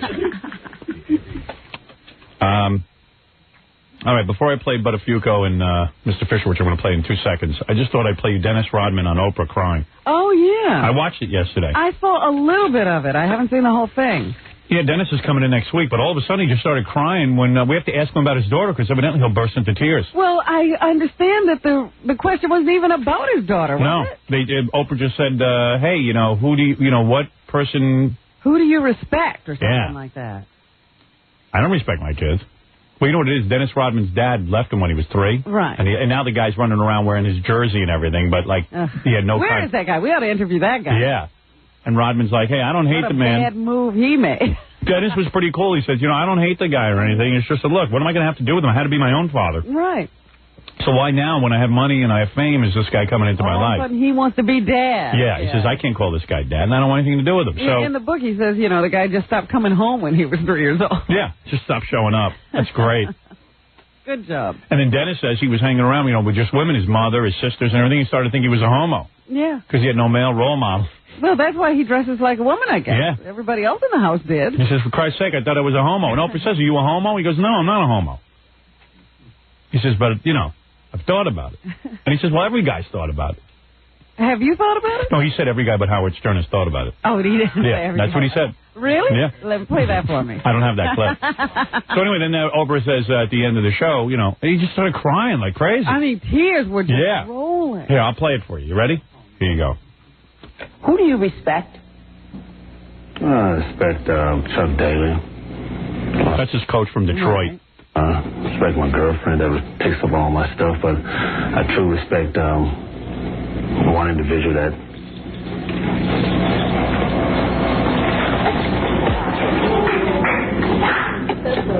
It's okay. It's okay. I bet I know what you're going to say. Are you going to say your daughter? I'm going to say your daughter. We got to get him to cry. He better cry on our show. You were going to say your daughter. Yeah, I was going to say my little girl. Your little girl. I like that. Dennis is funny, though. Dennis is a kind of funny guy because, he goes out and has sex all the time with different girls and stuff, and then he's crying about his little girl. But I think he feels guilty because he doesn't want to be the kind of father that his father was. And I don't think he gets to see his daughter. No, so he's got a whole bunch of issues going there. So hopefully he'll be in here crying. At first I thought he was just stalling because he forgot her name. And then, couldn't remember who she was. Yeah. They showed a picture of her. She's a cute little kid. She is. Yeah. Anyway, okay, here we go. So yesterday I had Joey Buttafuoco on, and I was like, let Joey stop by because he has a 3-picture deal, and it was like, ticking me off. I was like, what the hell is this about? And then Joey, some of the listeners were calling up and slamming Joey because they didn't dig him. And then one guy... He still has a lot of negative feeling out there to contend with. Yeah, and he was being cool about it. He was dealing with it on the radio. He was pretty upfront about it. And then all of a sudden, out of nowhere, he starts, making accusations about Amy Fisher's dad. Yeah, well, he was trying to defend himself because a lot of people still feel he's responsible for that whole Amy Fisher deal. Right. And he was defending himself, and he started lashing out at Amy's father. And I said to him, hey, man, you got no proof of that, and I don't think that's right to say. And I said, listen, I'm sure Mr. Fisher's in a lot of pain. In fact, I was watching David Hinckley's parents. Not David Hinckley. That's the guy from the New York Daily News. No one wants it to do. John Hinckley. Didn't David Hinckley shoot the president? John Hinckley, who shot the president, his parents were on. And they said, we always tried to do right by our son. We thought we were pretty good parents. But we didn't realize he was a schizophrenic. And we turned him out. We just said, get out of here. We were trying some tough love on him because he was acting screwy. And we blew it. We didn't realize that the guy was completely out of his mind. And now we regret every day that we turned him out. We wouldn't have turned him out on the streets. We just didn't know better. We didn't understand schizophrenia. You're always so sympathetic to parents. I noticed this about you. Oh, just lately. So anyway, for whatever reason, they didn't get it. So, I mean, it's easy to say that stuff now. We thought we were good parents. What does that mean? Well, look, I don't know, but all I know is I have no clue whether Mr. Fisher molested anybody. Nobody has any clue about the Hinkleys, what they did, or the Dahmers, what they did. Nobody has any clue. And we have no clue if Joey Buttafuoco ever introduced the idea to Amy Fisher to go kill his wife. We just don't know. So in the middle of this, since I don't know any of this, I was glad that Mr. Fisher called up because then Joey and Mr. Fisher started going at it and was kind of entertaining to listen to. And I just, basically listened. So you sat back and enjoyed. Yeah. So here, I'm going to play it for you because it was pretty wild and it made all the news and everything. This is like ear candy when guys are yelling at each other, especially guys who have never confronted one another like this. So A.J. Benza was on the phone with us. I picked up the phone. A.J. claimed that he saw Joey at some bar with a blonde. The Vault and then the House of Blues. Yeah. And then Joey said, hey, look, you got a picture? I wasn't with any blonde, and I wasn't there. Never happened. Yeah. So you don't know what's what. And then Elliot Fisher called in, and he started yelling at Joey, and Joey started yelling at him. So here it is. Since a lot of people missed it, it happened at the end of the show. AJ, that you? Yeah, it's me. This AJ Benza? Yeah. Yeah. What is it? Well. Hey, AJ, hold on a second. Here's the guy who says he's Amy's dad. Hold on, I'll put him on with you. No, come on. Yeah. Hello, you Amy's dad? You better believe it. Good. I never spoke to you before. Glad you called in. What is your name? This Elliot Fisher. ELLIOTFISHER. Hey, here's Amy's dad. He's on the phone. I'm on the phone. You damn right I'm on the phone. Good, because I don't believe that. I think Joey. I thought you were making an accusation that's a little out of line. I mean, you got to have some proof before you can say something like that, right, Elliot? You better believe it. And if I'm going to get a hold of an attorney, and if there's any way that I could sue that man, Joey. But Elliot, that's what you told me in the car. You're a liar, Joey. What you told me in the car, you'll stick a shotgun up my daughter's and blow her head off. That's what happened, Joey. And you leaned out of the car and you chased me for blocks. And I didn't know what to do. No, you came up laughing. You're a liar, They can't Joey, touch Joey, you, Mr. Fisher. Let me say something, Joey, though. Seriously. No, let me say something, Joey. Wait a second. Let me say something here. Let me say something, guys. Mr. Fisher has never been accused of something like that. Yes, he has. By who? His own wife. Go home and talk to your wife, you psycho. I should talk to my wife? Go talk to your ex-wife. Psycho? That other psycho. No, let me tell you something, Joey. Can you imagine the garbage that was going on in your house, that your daughter came to my wife and put a bullet in her head? Yeah, you know what happened, Joey? What were you doing to your daughter for 17 years, you sick bastard? You seduced a 16-year-old kid. You're out of your mind. Oh, I'm out of my mind. Joey, I once made a statement you about remember, you. You remember all the times you brought that car into the shop? You could look in somebody's eye, straight in their eye, and lie straight to their face. Joey, you're a convicted felon. Yeah, thank you. Joey, you didn't go to jail to save your wife. They had you 6 ways some Sunday. And you had your daughter 6 ways, you got such brass that you go to a motel room and sign your own name, and they send it to the FBI for verification, and it came back. Does that make sense to you? And then you told me, get out of Wait a second, though. Wait a second. You can't go around, though, saying that a guy had sex with his daughter. If you have no proof of it. But he told me. I would go and why would he tell you that? worst enemy that I had sex with my daughter. Are you foaming at the mouth yet? Joey, why would Mr. Fisher tell you that? I mean, he was laughing. He was laughing out the window of his car. This is a tragedy. It is a horrible tragedy. Daughter because of this animal. Yeah, your psycho daughter almost killed my wife. Answer that one. And who the hell seduced her? The roses that came to the house with unknown. The beeper 007. You're out of your mind. Oh, yeah, Joey, I'm out of my mind. Everybody. All I want you to do is answer one question. What did you and your wife do to your daughter for 17 years that made her so angry that she came to my house while my wife was working in the backyard and your psycho daughter pulled out a gun and shot my wife point blank in the head? What did you do to your daughter, you sick bastard? You're a liar. That's not she didn't do that? Your daughter didn't do that, you maniac? I'm a maniac. My daughter... Yeah, you don't think Fred Klein and Dennis Dillon told us what you've done? You are. You have... You're out of your mind. Let me tell you something. My daughter in my own home. Everybody knows your position. Everybody. Everybody knows, and all no one. Wait a second, Joey. Wait a second. You're saying that everybody knows something. Mr. Fisher's saying, hey, I've never said this to anybody. Absolutely not. He said it to you? Laughing because they can't touch you because the statute of limitations is up. Why would a guy say that? What was another thing? Joey, why would my child? I've never heard this. Yeah, you were on that last trip you guys took as a nice little family. You were diddling on the boat. Joey, isn't that on the trip? Your own daughter said it, for crying out. Your own daughter said it. She was doing the maitre d' on the ship. Joey, my daughter never said that. Your daughter was a working hooker since she's 12. She banged the tile man you brought in. What are you? I banged the tile. You know, listen, what does that got to do? But what does that got to do with Mr. Fisher? He told me he was different and he laughed. Well, that's between you two. Sue me, you crazy bastard. I don't give a You damn. call me a crazy bastard? You certainly are. Listen. You're a liar, and you're a sick man. Cheat. And wait a second. His daughter. Wait.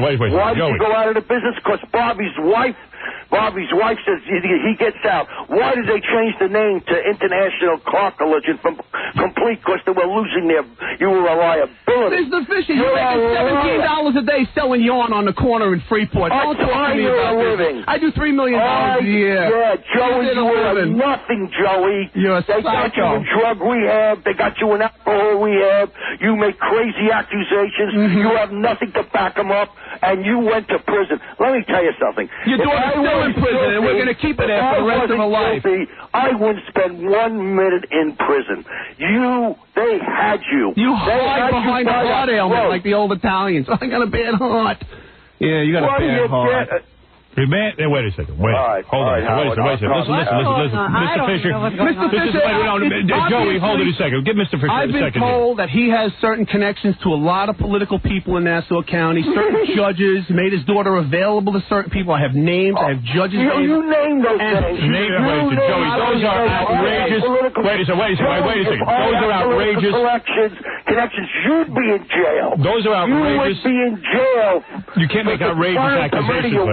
It's what he told me. But he told me. Howard. Geraldo's head is exploding right now from you two. Listen to me. This is a horrible tragedy. Amy Fisher's in jail. Your wife got a bullet in her head. For the rest of her life. That is correct. She doesn't have it in her head. She has it in the neck. Well, what difference does that Whatever. My wife was shot point blank in the side of the head by your daughter. Yeah, she Joey, put a gun. And then when Mary Jo was laying down on the ground in the front... You could do this to me, baby. It was you, You're out of your mind. You took a kid that was sheltered. You're out of sheltered? You turned her into a hooker, you sick bastard. I'm out of my mind. That's the only thing you can say. You cannot defend yourself because you're a liar. You cannot come up with concrete proof. You went to jail because you did the scene and you did the act. And now you're telling me you did it for Mary Jo. It would have been better for you, Joey, to go on trial and prove your innocence. Please. But you didn't have the guts to do it. You hid behind your wife. I hear you crazy. Hey, guys, I hear A.J. Benz is typing. I know how the system works. After 4 years going through this system, I know What was that, A.J.? Why didn't Mr. Fisher take a gun out and settle the thing like a man? Kill Joey at a spot if he's so pissed off. Now, A.J., you're against... Because I'm not a murderer. Why don't... Wait a second, A.J. A.J., wait a second. You're a child. Wait a second, A.J., wait a second. You're out of line saying that. You're saying Mr. Fisher should go take a gun and shoot people? Listen what I'm saying. I'm saying there's so much hatred between these two guys, and they're not going to settle it in the court of law. I mean, I know Dominic Barber wishes they would, but these guys need to duke it out in person. Get it over with already. Elliot versus Joey. Come on. Mr. Fisher's an old man. I don't fight it. That's ridiculous. That's ridiculous. Mr. Fisher, what went on in that house that your daughter picked up a gun and tried to murder my wife? I have no idea. Your daughter was stalking your daughter. Say that hey, Joey, your daughter stalked my wife for 9 months. Joey, told her. You stalked and seduced my daughter You're for 8 psycho, months. Man. You're out of your mind. You're a liar, and I'm not a psycho. I wouldn't go to jail. I was tried and convicted in the press. You think I'm going to go on trial in Nassau County? I hate you, Joey. That's a but I would thing. never kill another human being that is not an option. Look what you did to your daughter, your one and only princess. You turned her into a murderer. Mr. Fisher seems like a pretty reasonable guy. He's not a reasonable guy. No, you got to see him on the street driving his car. He's at a stoplight talking to himself as if somebody's sitting next to him. He's got hand movements going. He's waiting for an answer. We're sitting there watching him. I got news for you. He talks to himself in his car. He's a nut. I got news for you, Mr. Fisher. I'm a nut. You're a nut. What, AJ? Your wife thinks you're a nut too. Eric Nyberg thinks you're a nut too. I heard all the things he said about you too. Oh, really? Yeah. Eric Nyberg thinks I'm a nut. Another loser. Another Johnny Cochran wannabe. Joey. Another you should be elevated to sainthood. Who? Now, you guys knew each other. You should be elevated to sainthood. You used to like each other? I used to like him. He liked me. I met this man 4 times in my life. Well, let me take a break, and we'll come back, and we'll continue. It's pretty good. These guys are really going at it. The decibel level is rising. Yeah, it hit 100 way back in the first minute. We'll be back right after these words. I'll play the rest. You're listening to The Howard Stern Show. 90 Eagles toll-free line, 1-800-54-STERN. It's The Howard Stern Show. Here's Howard. Let's get back to more yelling and screaming, and then I'm going to get James Brown on the phone. We can ask him about what happened, with his wife and stuff. Yeah. He's promoting something. Hey, Jackie. 78 minutes of filthy jokes on CD or cassette on the hysterical Sergeant Pecker. Only $12 plus $4 shipping and handling. Incredible special. Buy two, get one free. Call 1-800-323-KING. Tomorrow night, Jackie for 2 shows at Slapsticks in Baltimore. So go over and see him in the Baltimore area. That's where he's most funny. For filthy jokes and Jokeland's web address, call 516-9221. Jackie.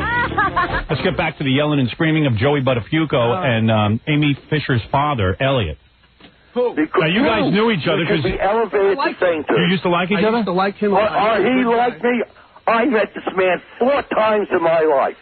And when I first brought the car down there, well, he never, and because, you know why I brought the car down there? Because I asked somebody, somebody vandalized my kid's car. I didn't know where to go. Right. You went to get your car fixed. Yeah, I went. They vandalized my kid's car. I brought it down and spoke to the father, and give me an estimate and goodbye. I'll fix the car. Well, when I brought my daughter back to complete, she said, "Daddy, can I drive your Cadillac?" I said, "Sure." She couldn't get a parking spot because it's all commercial driveway. So I said, "Look, there's the Coral House." So you met Joey when you went to get the car fixed? 4 times. But my daughter. Did he meet you 4 times? How about 15 times? You're a liar, Joey. I got documented proof. 15 different times I fixed that psycho's car. Joey. Between the 2 cars. Joey. Are you kidding me? Joey. Come on, how many times did you bring the old lady's car and I put starters in it? I have proof. I have all the paperwork. And so does listen to me. Dennis Dillon. This attorney has it all. Mr. Fisher, Joey. You are a predator, Joey. Joey. You prey on children and you prey on Mr. Fisher and Joey. That's not true. I love my wife more than anything in the world. I never had anything to do with your psycho daughter. How come you had sex and with my you know daughter? it. I never had sex with your daughter. If I had sex with your daughter, she'd have known it. Really? Oh, really? Oh, really? Yeah. But she remembers you having sex with her on that last cruise you took the family on. Rose, your wife hates your guts, you lying bastard. My wife does not hate my guts. She certainly does. You know nothing about my relationship between me and my another wife. Witch. No, wait a second. Hold on. I see my wife. She looks like me in a dress. Wait a second. Hold on. You don't have to accuse her of looking like you in a dress. No, really. Better. Please. You see what kind of man you're talking to? Listen. A foul mouth. Mr. Fisher. You never hear me use foul language, never once. And all the times I try to come at the press, Mr. Fisher, I don't think we'll be able to solve this problem here today, to be honest with you. Oh, you're right, Howard. Especially on this program. What is it, AJ? I found out that Hollywood wants Mr. Fisher for a 5-picture deal. There you go. Yeah, you know, Howard. Well, I must throwing you up, Mr. Fisher, because you hate Joey and he's got a 4-picture deal. And I don't hate him. You don't hate him? He don't hate me. He just called me a psycho. He don't hate me. He called me Howard. Look, Howard. Oh my you're God. a good judge of character. Okay. I know you got to make a living. Yes. And I know you kid around, and some of the stuff that you do is tongue in cheek. Yes. And some of it is a little raunchy and it bugs Of course. me. Listen to him. But Howard, I think you're a fair man. Right. And I think you're a very intelligent man. Thank you. I like where you went. Now let me tell you something. I like you too. If you believe this man, Howard, then shame on you. Well, listen. First of all, I don't listen. I'm a disc jockey sitting here on the radio listening to this. Right. And when Joey first said this, I immediately came out and said, disclaimer. Of course a disclaimer. I don't believe that Mr. Fisher did this. I know he did. Listen. He told me he did. He laughed in my face. Joey, I don't. You believe that? Well, I said it originally on the air. I didn't believe it, but if it is, you don't know. He's trying to I can't tell if somebody did it or not. I'm trying to con. All right, listen.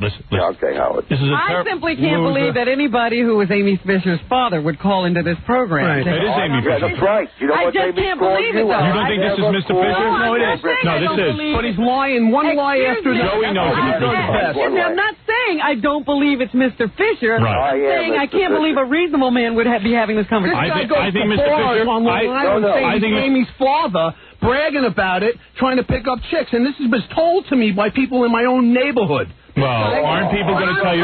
But aren't people people going to tell you stuff to try to become your friend and say, hey, I heard Mr. Fisher is doing Maybe this and that? so, but Yeah, I believe it. all right. So to go ahead and say that he's this type of character is wrong. Why would you engage in this conversation? I'll tell you why. Go ahead, Elliot. Come up with a good one. Let him talk. Why don't you tell him about the time you were on the cruise with the family? Let him talk. And your daughter came in and she caught you.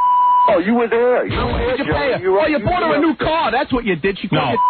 Hold on a second. Hold on a second. Hold on. He knows I got him on that one. Joey, Howard. You see, he loves me. Howard, Sicko. Go ahead, Mr. Fisher. Listen to me. Yes. I went to a Hebrew school for 8 years. Oh, here we go. All right. And I have very high morals and standards. Oh, go ahead. Okay, right. That's number one. Go ahead. I never would hang around with the likes of a Joey Buttafuoco. Right. Okay, it was my luck in life to wind up because of car accident. No. They vandalized my daughter's car. I still have the same insurance company. Joey tells me my daughter had 26 accidents. 16 accidents in 6 months. No, now, where am I? If I had 16 accidents, how come I still got the same insurance company? You paid for it out of your pocket. Many of them you didn't go through insurance. I got documents. All right, listen to me. We're never... No. Dennis Dillon, our wonderful district attorney of Nassau County, and his assistant Fred Klein have the documents. Listen to me, Robin. Well, like I said, if I were Mr. Fisher, I would have been on the phone to a lawyer. I wouldn't have been on the phone to what? Well, Mr. Fisher might be on the phone to a lawyer. I am going to be on the phone. But why would you involve yourself in this? Because maybe a guy hears a guy make an accusation about him and he says, hey, wait a second, I'm not going to take this. I'm going to pick up the goddamn phone and tell this guy off. Well, then you understand him. I understand him picking up the phone. I understand it. Howard. AJ, do you understand him picking up the phone? Joey did what he always does. He went one sentence too far. Right. All the time. I had him last pinned at the vault, the sex club. You didn't have me pinned there. Yeah, Joey, the whole world knows you were there, Joey. I let you off the hook. And then I'm at the House of Blues in L.A. at the Pete Townsend concert, and there's Joey making out with a blonde. Maybe you're a psycho, too, like me. We're both psychos. Everybody's a psycho, right? Except Joey. Joey is... No, maybe that was his wife. No, I know Mary Jo. What is it? She's a sweet girl, Mary Jo. I love her very much. I'm told that 8 photographers said they see me at the House of Blues. They said it was too disgusting to take a picture. So, Joey, who was the girl then, Joey? There was no girl. Answer this. 8 photographers said it was too disgusting to take a picture. What's wrong with that picture? Why didn't the photographers take a picture? There's nothing too disgusting for the New York media. Joey, they're so tired of peddling Joey Buttafuoco stories, they don't want to bother with it. Give me a break. Joey, I was never at give people a break. AJ, are you saying you saw Joey? I didn't see Joey. I happened to be there. I'm killing myself that I didn't go to the concert. So you didn't see it? No. So then you can't say you saw it? Oh, wait a minute now. This is what happens to me. Oh, in all fairness to the guy. Come on, man. People say they see me here, they see me there. Please. No, Joey, you know what? You're at the vault, then you're at the House of Blues with the blonde. And when I called Sherry Splain, I said, Sherry, I know that Joey was at House of Blues. She goes, well, he was definitely there. Please don't write this, please. There's nothing to write. He has a movie deal pending. I have 3 of them pending, AJ, and I have nothing to hide. Produce the picture. Produce something. You got nothing. You got hearsay. There you go. Just like with the LA. AJ, that is hearsay. That's true, right, Mr. Fisher? Even you will agree with that. Howard, water now. You're a reasonable man. Well, yeah. I go to a man who is my worst enemy. Have you spoken to Joey Buttafuoco since this whole thing went down? I don't even know his number. I don't know what he's doing with his life. You're going to deny you came by the shop? We had a big police thing involved in it. I was on Milburn Avenue. How come I wasn't arrested, Joey? How come I wasn't? How come I went to the cops first, you liar? How come I went to the cops first and you walked in? Listen to me. We're never going to get this resolved. I didn't know what to do. You didn't know what to do. And I called up my attorney, Nyberg, and he was out in court. Another maniac. Well, why are you calling him a maniac? He's a lawyer. You don't like the guy. You don't like the guy, but it doesn't mean he's a maniac. So I called him up, and the reception says he's in court. He'll be back at 2:30. I didn't know what to do. All right, Mr. Fisher. Mr. Fisher, listen to me. Your lawyer was charged with a sex account. How he skated out of that's beyond me. Wait a second. You're making accusations. It's all documented in the press. Some woman named Jackie Tavares. All right, but listen to me. That's between you and Nyberg and Mr. Fisher. I got nothing between any of these men. Okay, listen to me. Listen to me. All my life. I want to the way he talks. He makes accusations. I see. I'm a maniac, but he likes me. Right. I used to like you. You're a regular guy. All right, listen to me. You're a reasonable person. Joey, you're obviously upset. Well, it's how why not? His daughter left my wife. I'm trying to end this. Joey's accusing me of molesting my daughter, and he's upset. Right. Well, you told me that you abused Amy. What can I say? That is a very heavy accusation. In all fairness, let me resolve this for now. In all fairness to Mr. Fisher, I want to explain to the audience that is Joey Buttafuoco's accusation, and not that of the K-Rock. No, there's no. I think that there is no proof to this except that your word against his. Joey. And I think. Well, you haven't seen any. It's hearsay. Then they call that hearsay. He told me that. Now he's denying it. Let him deny it.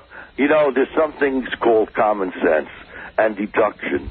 And Howard, I think you're very good at deduction, and I think you have a lot of common sense. Thank you. I don't listen to you that often. The reason I picked up the phone is one of my friends called, and you turned on Howard Stern. When I heard this Buttafuoco, it was like a red flag. I hear you. I was so upset. And I know for all your clowning around, okay, that underneath it, I mean, you know. I'm a decent guy. You're a decent and I feel very bad about this situation. And feel the worst I feel for is Mary Jo, who is sitting with a bullet.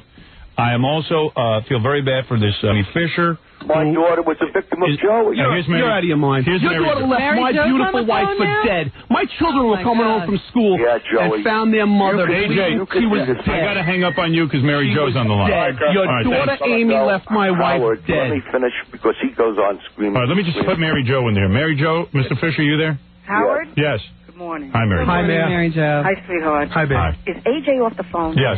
Get that stupid idiot off the phone. All right. Now, I'm going to say something. I've been listening to this crap for half an hour now. All right. Good morning, Joey. Hopefully you and the rest of everyone else. Very much. Hi, baby. I'm really sorry this has turned into this. I know. I can't believe it. Mr. Fisher is on the other line.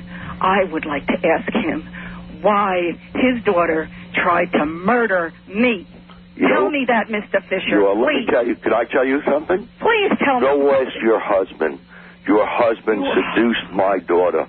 I remember when I got a radio. Well, let me just say something here. Mr. Fisher. My daughter to his home, Mr. and Fisher. he raped her in my house. Now, Mr. Fisher, hold on a second. Let me say something. Howard, I want to talk to Howard. Go ahead. Howard? Yes. I want you to hear me. All right, go ahead. If the worst thing, now this is just my opinion. Go ahead. The worst thing that Joey did was have sex with a prostitute. Okay. She was not a prostitute. What the hell does that have to do with somebody? In other words, you're saying, listen, no matter what it was, why was she sort of brainwashed? Even if she was brainwashed by Joey. How did she turn into a murderer? How did she turn into a murderer? Now, I don't know. She's not a murderer. No. You're still alive, don't you? I didn't die. That's the only reason she's not a murderer, because I didn't die. She tried to kill me. Uh-huh. Well, let me tell you something. My heart goes out to you, Mrs. Buttafuoco. I really does. I do not like violence in any way. I don't. And I'm very sorry. But Mary Jo, I don't know that Mr. Fisher knows. I don't know that Mr. Fisher knows why. You think Joey is that capable of brainwashing? Believe me, how about the drug charges? 25 years. I know him. How about your house in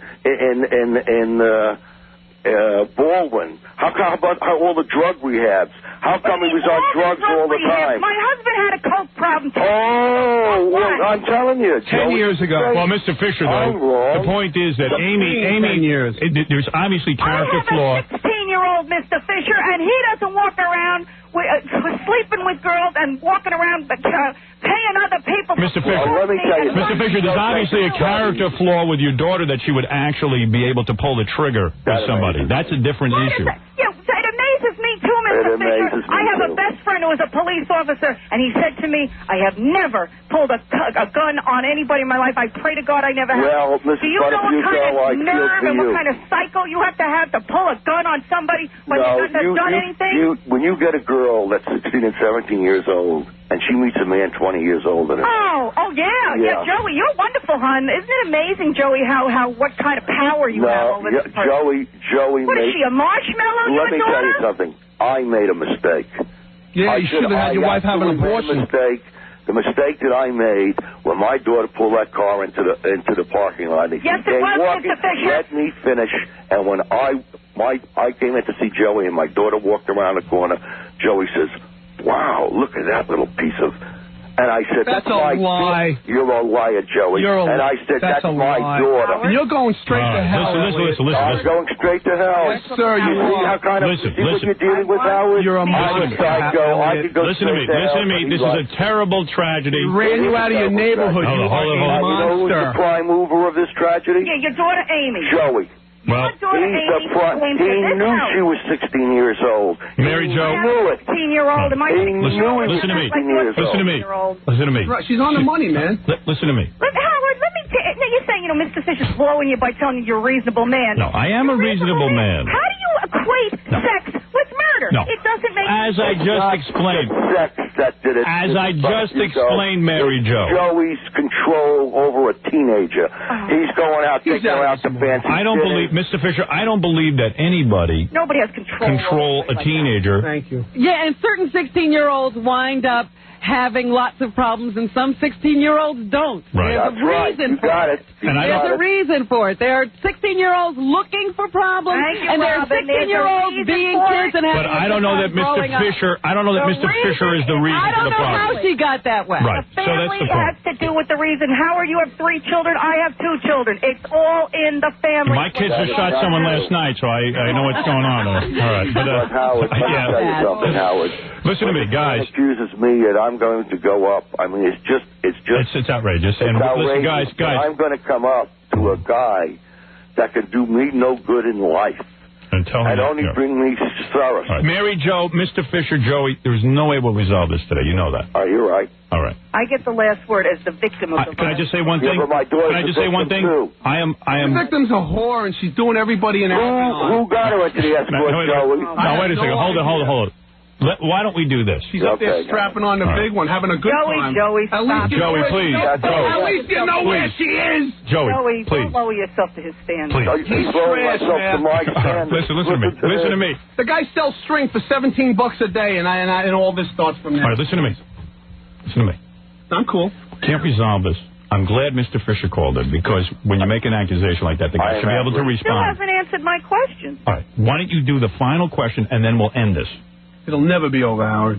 All right, but okay. But for today.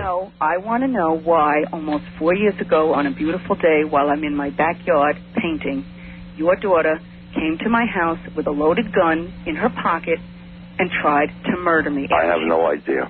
Yeah. What is wrong with her, Mr. Fisher? Have you gotten her psychiatric help? You don't get psychiatric help when you can get her. Try and get her psychiatric help. Why didn't you try? If my 17-year-old. I want to tell you something.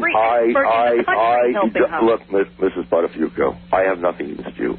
I never met you. You never met me. But my heart does go out to you. But you, as a mother with 2 children, should have your heart going out to a teenager, even that she got mixed up. You're a mother.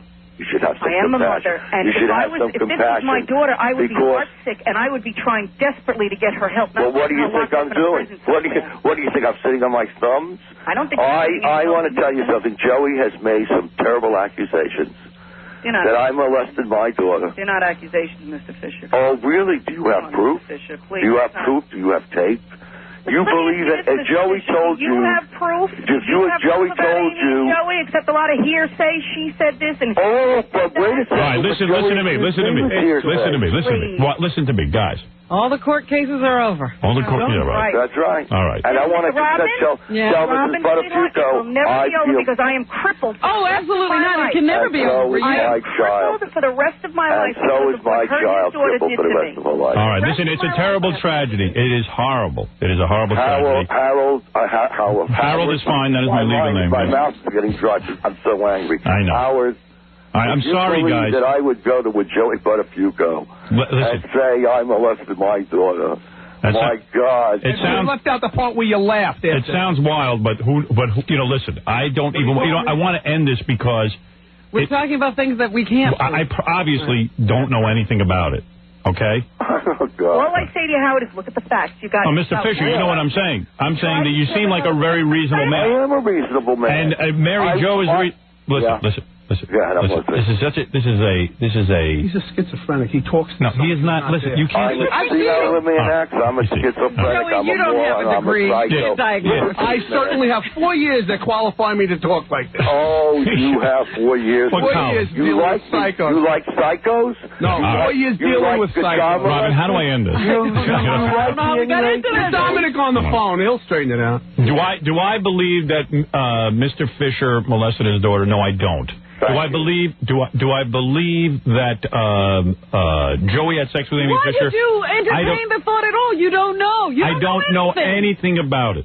I am a guy who does a dopey radio show. Let's talk facts, Howard. Right. I've got a bullet in my neck. Yes, and that is the only fact. Got to do with that is the only fact that I know is that Mary Jo was a hooker. What are you talking about? My daughter was not a hooker. They have her on tape. She got involved. Excuse me. She got involved with your husband. Oh. She got involved with your husband. Merry-go-round. She told her. That's what she told you. All right, obviously we're not going to settle this. Robin, help me. Look, Howard, obviously, I'm not trying to settle it. I hear never called you. I never spoke out.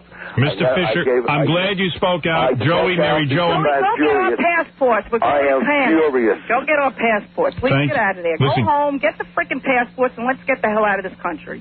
Where would you go? She's going to Cannes. Oh, that's right. We're going to France. All right. Just go get the passports, Joey. Screw Mr. Fisher. You know, No, I'll get another 6 months if I do that. Listen to the way he talks. He's not a minor. Listen to the way these two people talk. All right. Listen, Mr. Fisher. Mr. Fisher. Well, listen, Mary Jo is very angry, obviously. She has a bullet. Let me tell you something. I sympathize. I know you do. I know you do. I absolutely do. All right. Listen, guys, I'm going to hang up now. And I want to thank all of you for talking with me today. Well, I feel better. Oh, of course, Joe. You always feel better. I don't think anybody has ever. I don't think anybody has felt good since this tragedy. St. Joseph. Right. I certainly have. Joseph. I know you have. Look, as far as Mrs. Buttafuoco is concerned, my heart goes out to her. Of course. I actually does. And it goes out to her. I am not a violent person. I do not believe. I hear what you're saying. All right, Mr. Fisher. So on and so forth. All right. But as a mother, I plead with Mrs. Buttafuoco to try and understand how a child could be taken over by an older man. She could be manipulated, and so as a all right, mother, let's leave it at that. Is that okay? God, that it never happens to you. To any of course. Thank you have to understand that your daughter is an attempted murderer. Right. Thank you, Robin. Your daughter is an attempted murderer. Oh, you starting this again? I want to get off Your the phone. daughter is an attempted murderer. That's the bottom line. That is the bottom line. End conversation, Howard. I love you, Robin. I love everybody in the room. Thank you. Goodbye. Mr. Fisher, thank you. Goodbye. All right, thank you, Joey. Thank you, Mary Jo and Mr. Fisher. Thank you. Goodbye. Okay, bye-bye. Wow.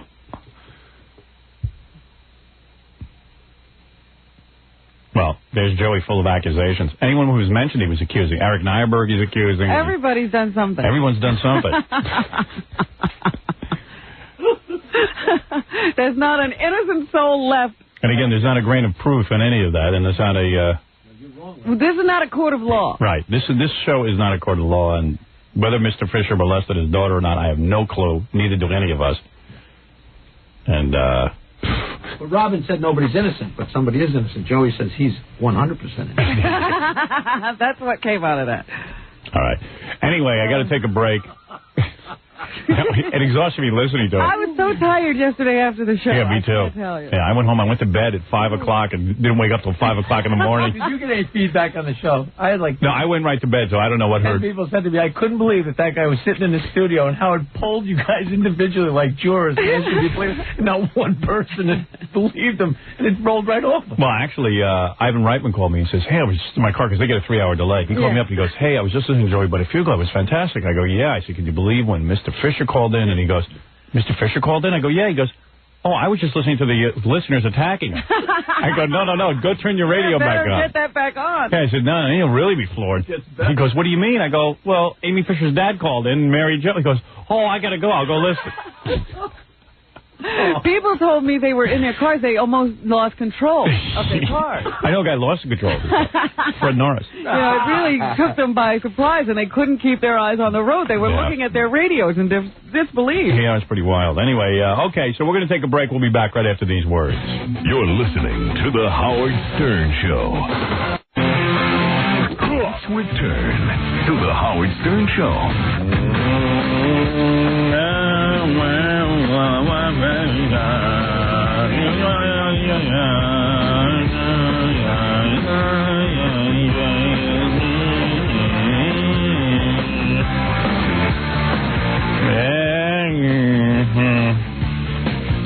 I know I was supposed to talk to James Brown, but I don't see him on my phone. Is he on the phone? His guy called me like 5 minutes ago and said, okay, I'm going to call him and get right back to you. We'll put him on the phone. And? Haven't heard since. That was like 10 minutes ago. He might be on CPT. Right, Robin? No. You don't think? There is no such thing. Oh, all right. Anyway, good morning. What time is it? Oh, I see. It's 7 minutes to the top of the hour. See? Is it? Yeah. Oh, good for you. Now you have to figure out what hour it is, because people are listening all over the country. I wonder how many listeners we now have. We now have Hartford in our... We added a whole bunch of news stations. Aside from Hartford, what else? We had Fresno, Reno. You know we have 400 million listeners now? 400 million? Yeah, they just did a computation. There's not that many in the United States. Yeah. Grand Rapids? Evidently, we reach into Canada now. So we grabbed a few million off of there. Grand Rapids added another 10 million. Yeah. Oh, I see. Yeah. Grand Rapids, big. Do we have Pittsburgh? Yep. Oh, we do? Yeah, we're not in Pittsburgh? We've been in Pittsburgh for like 6 months. Oh, my God. Fantastic. We're already number one there, I hear. We're like, we're on in most of Texas. We're on in Dallas. Is that the station? The station in Pittsburgh is the one that's like on the outskirts of Pittsburgh. It's like not directly in Pittsburgh. See, you hear these things. They don't. When I call them, they just say, "Hey, we're in Pittsburgh." I heard they increased their signal or something, and now we're like booming into Pittsburgh. I know they can hear us in Pittsburgh. They can? Yeah. Who told you that? I have friends in Pittsburgh. Oh, yeah? You're right. That Pittsburgh is the city where they did a big. They did a whole big transmission thing, a transmitter thing. Yeah, built up that antenna. They called Lee Miles. They did transmission on them. We even got a different frequency. Oh, did we? Yeah. Cool. What's the frequency, Gary? I have to go look. Come on, you expect to remember 30 of them? Yeah, we're on in most of Texas. For some reason, Texas is big with us. Oh, we don't have Houston. Not yet. We don't have Houston. Houston, come in, please. That's big. Yeah, I know. Houston. We have Without Houston. El Paso, Austin, and Dallas, and if we get Houston, we'll cover most of the state. Yeah. Come on. We're on in Rochester, and there, our antenna actually, was cooking somebody's chicken or something. Well, it was, somebody's cow was upset. Yeah.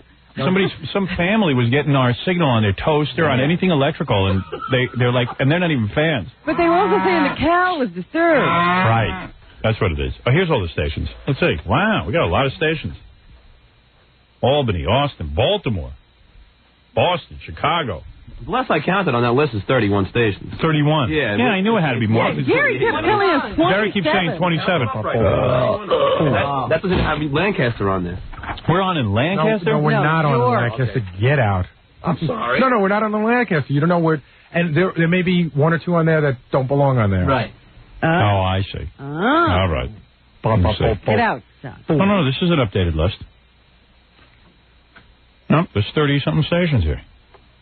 I don't know. Want to read them all? No. Just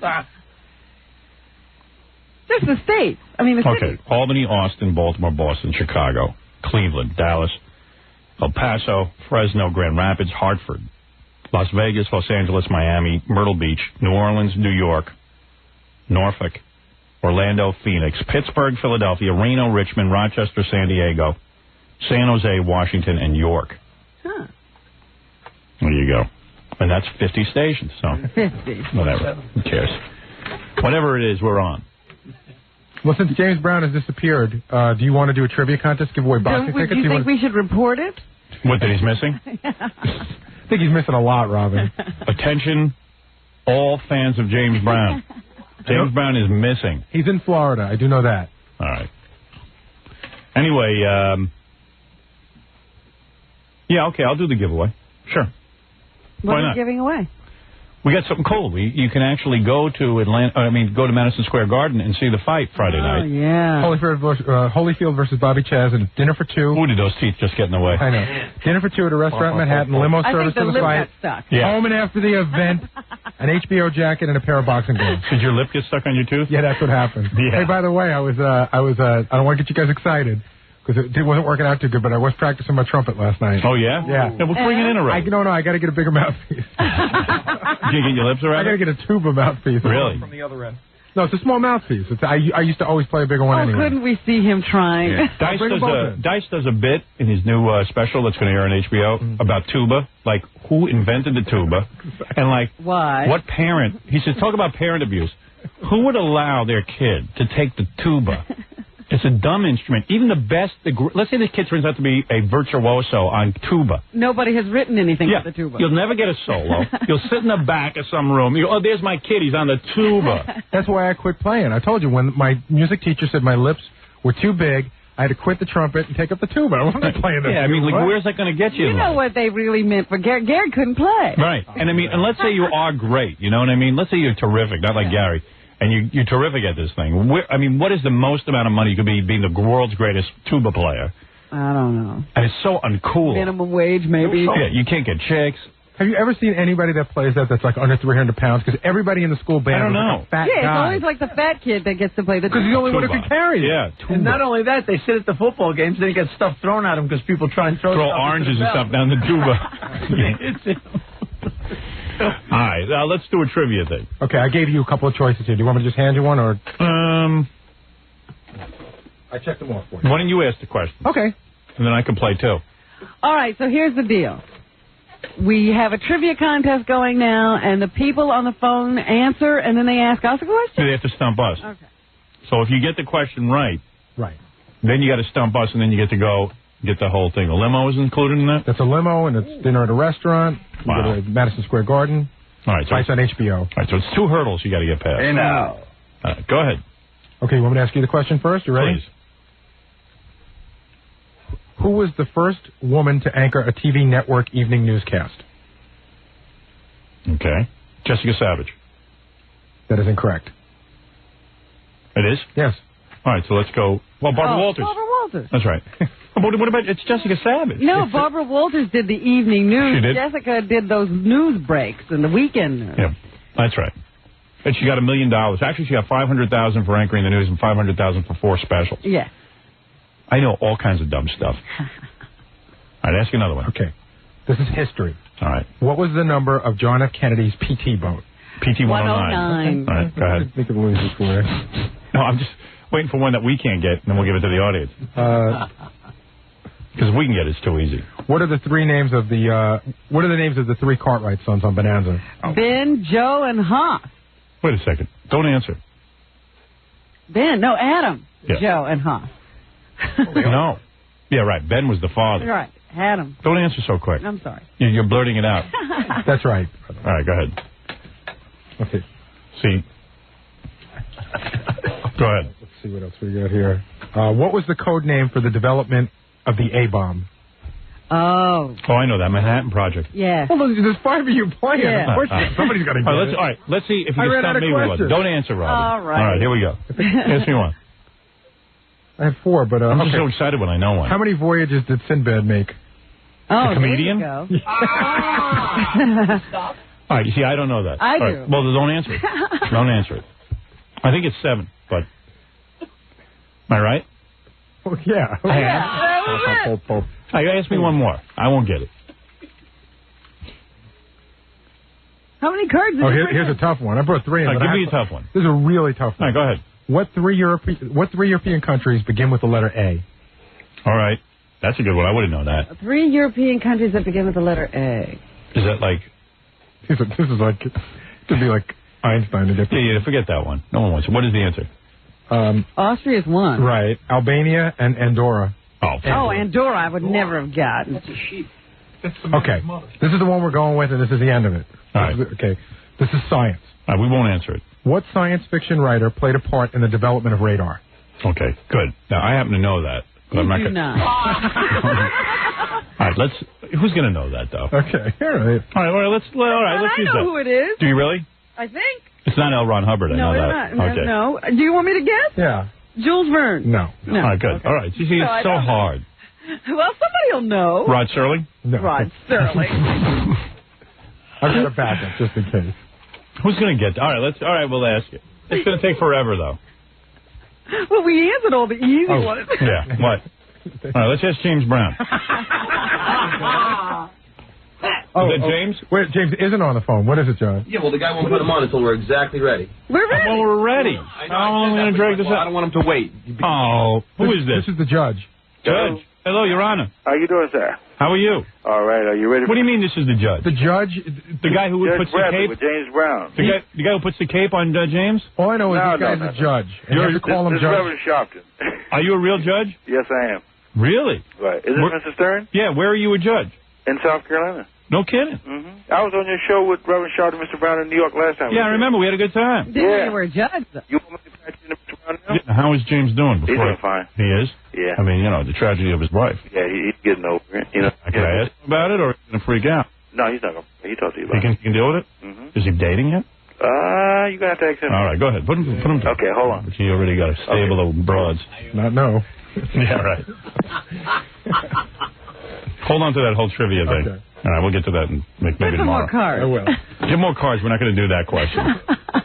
James. Where's he patching him? God only knows what's going on over there. He's got a judge. In case James gets into legal... How does the judge travel all over with James Brown? Well, if James gets into legal trouble, they can just adjudicate right there. Hello? James. Hello, what's happening? My man. What's going on?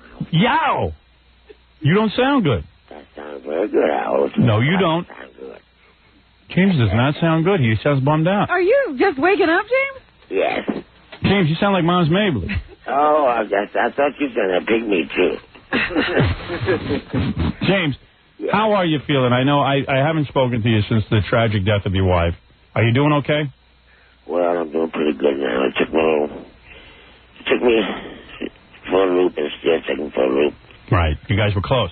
Yeah, I couldn't understand it, you know. Right. I'm just too young, beautiful person, just wanted to enhance their love and by doing those things that she didn't have to do for me. Because I was very satisfied with what she was.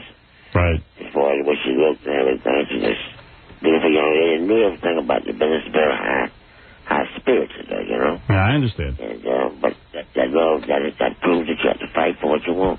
That's right. Now, what about your situation? Are you seeing any ladies, or are you going to lay low for a while? You're going to start dating because you got... I've seen someone I knew a long time Oh, ago. you are. Yeah. You're already dating. Now, let me tell you something. That's what I was going to advise you to do. Well, they do say get back on the horse, right? You're not I was crazy at first. I couldn't see nothing. Right. How long did you wait before you actually started dating? Everybody talking to me. It's nice trying to get things straight, you know. Well, right. Did you wait? It's for me to kind of... I mean, I'm really not... You know, the quick side not even think about that. It's better for me.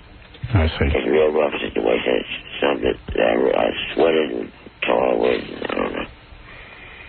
So... I just want somebody to pray for me. I appreciate that. You know? Well, I pray for you. You know that. I appreciate it. I felt bad and everything, but I've often said if my wife died, I would wait a month. Funeral. No. No, it depends on the circumstance. Oh, you. Well... Because I would. I hope it'll happen to you. No, I hope it never happens. But I'm saying I'm wondering when I would start dating again. Is what I'm saying. But would you advise people not to have this cosmetic surgery just to please a man, James? Yes.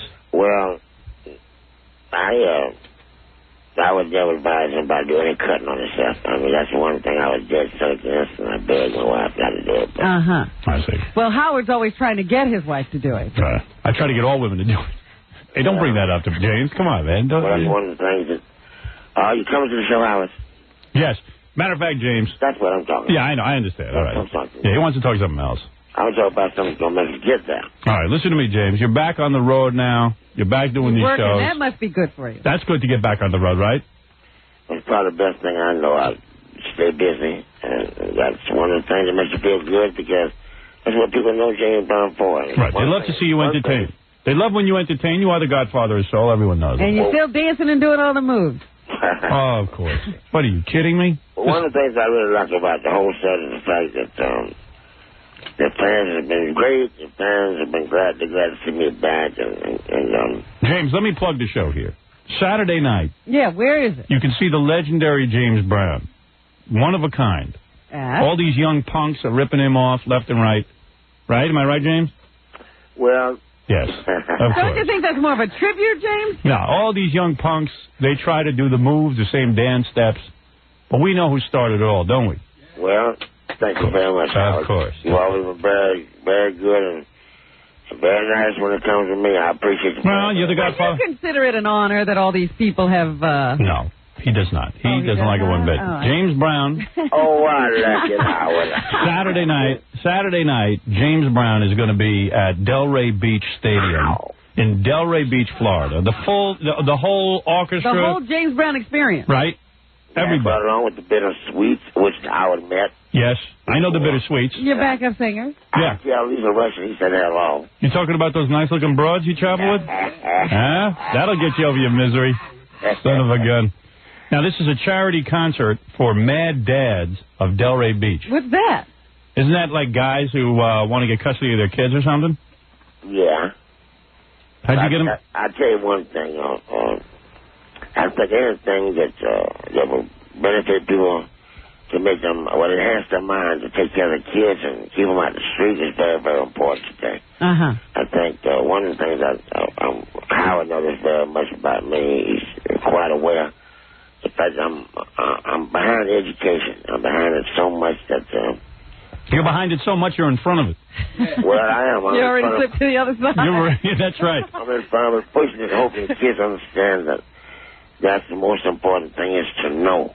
When you know, you're much further ahead of the game than when you don't know. When you know, it's the way that you can communicate and go to another level and try and put some of this craziness behind us.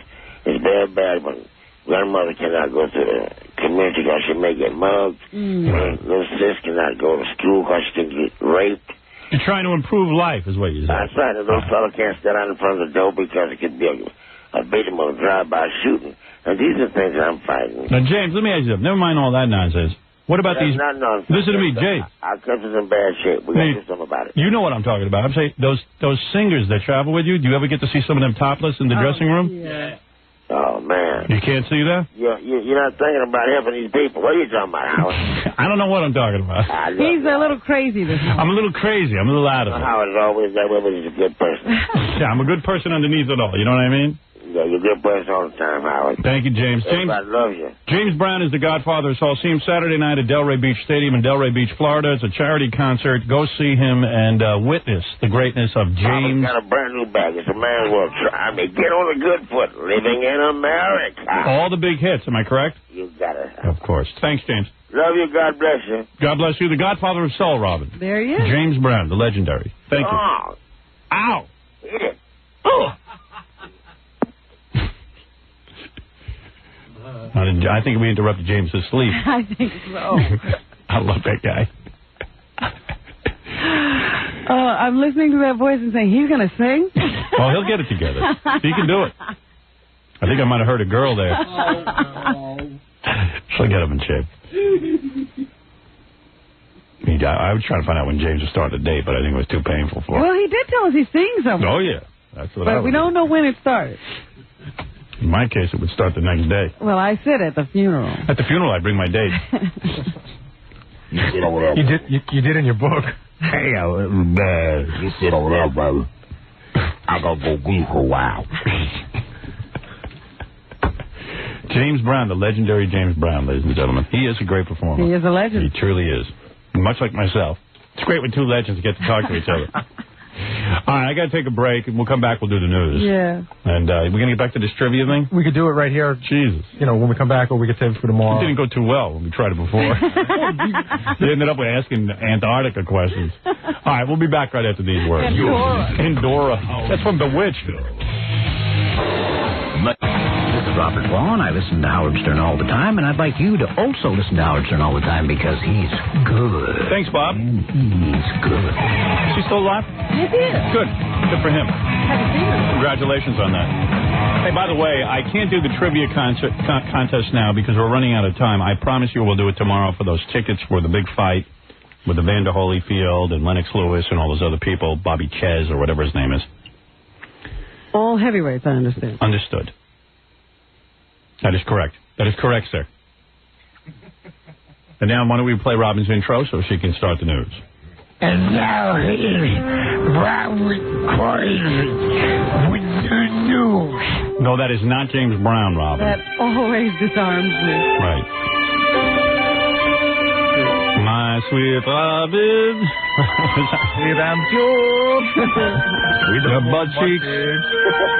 Your butt cheeks are so warm. Bend over. With the Vaseline.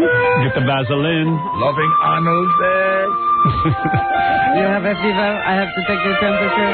Why don't you bend over, my sweetie? Daddy's here. Your PJs. Wake up, sweetie. Wake up, sweetie. Your mommy's asleep. Nobody can do it better than Bill. No. Bill's the man. Broadway star Julie Andrews is being accused of throwing a tantrum. I am not taking my Tony. Yesterday, she stood up and proclaimed loudly that she is honored by the recognition of the Tony Award nominating committee, but because the rest of her play was ignored, she does not accept the nomination. Do you think this woman does not want to be a part of the Tony? Do you think this woman knows that there's poverty and homelessness and children going to bed starving? I mean, a lot more forgotten people. Yeah, excuse us. You know, the Tony committee decided that she was the only one worthy of a nomination, and she's going to now pressure them into more nominations. These are arbitrary awards. Yeah, she is a spoiled brat. There's no rhyme or reason to why these award nominations are made. Robin, look how pretty my legs and feet are. Thank you. Let's show you that. You want an award? I want an award. Aren't they sweet and cute? So sweet and cute. Your legs. Well, we're not nominating the rest of your body, just your legs and your feet. Ivan Reitman called me last night and said, I'm definitely going to get an Academy Award just based on the stuff he's seen. Has he ever gotten an Academy Award? No. No. He wishes he could get one. Very good.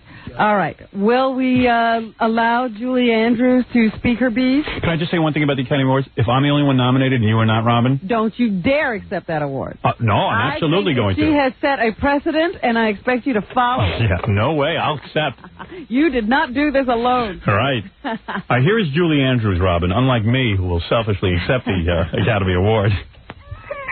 Here is the biggest baby on the planet, Julie Andrews.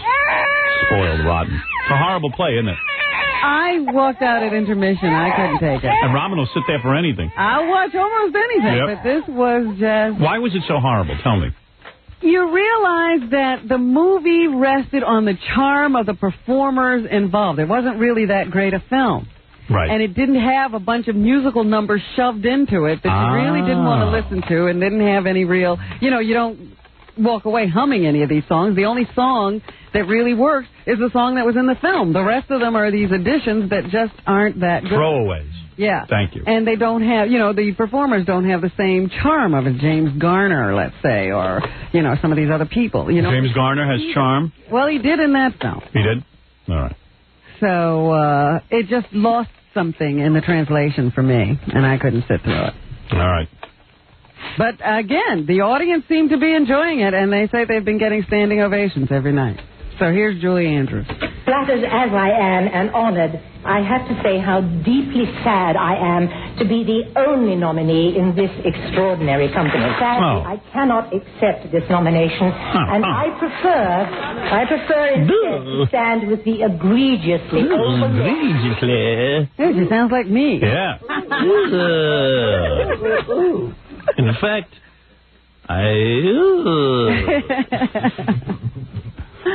What some else more. does she say? Victor Victoria is a collaboration between designers, I see. So choreographer, director, she's going to tell everybody who has to be nominated. cast and crew. An extremely happy and successful collaboration, which makes it especially sad that so many of my colleagues have been ignored by this year's nominating process. I could not have done this alone. Oh. Shut up! Sit down!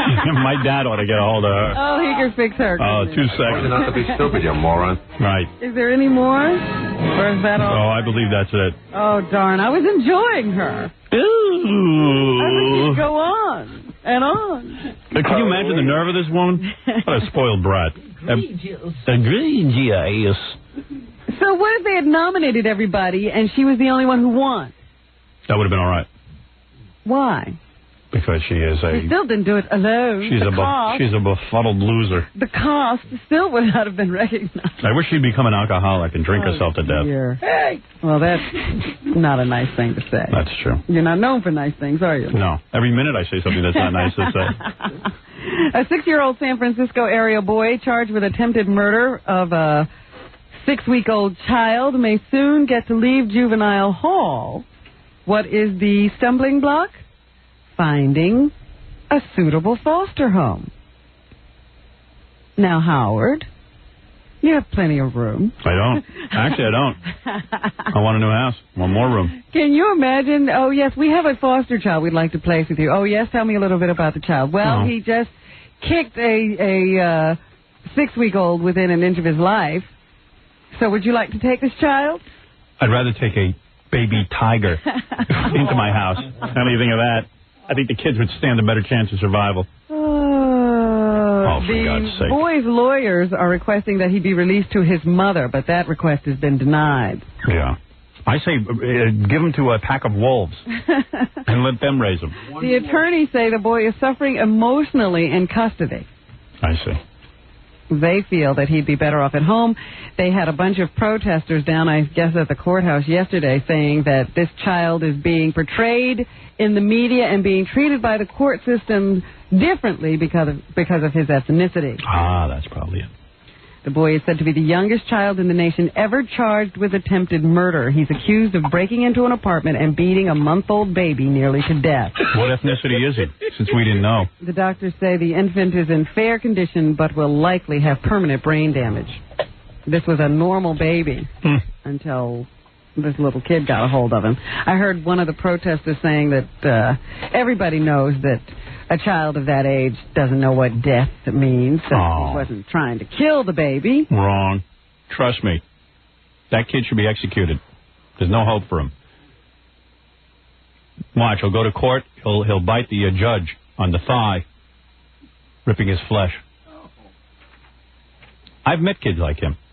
I've counseled kids like him. As you know, I'm a trained counselor. And there's no hope. His personality is already formed. One's personality is formed by the age of 2. 2? 2. That's my counselor voice. That is correct. You think you're the only one who could be fancy and put on airs? They should put him on an electric merry-go-round horse because he's so young, so at least he'll think he's on a ride, that he gets his juice through his little body. That's right. Oh, look, a ride. That is your best. Here, come here, Junior. You're going to get a ride for almost killing me. There you go. They should put that kid in a room with me, and I'll kick him to death. And then you can say you didn't know it. I didn't know it either. I thought he was... I'll give him an exploding candy apple. What'd you say? I don't know what he said. An angry what? A hand grenade. A hand grenade in the apple, right. There you go. Thank you, Jack. I know this doesn't affect you, Howard, but... Nothing affects me. I'm soulless and heartless.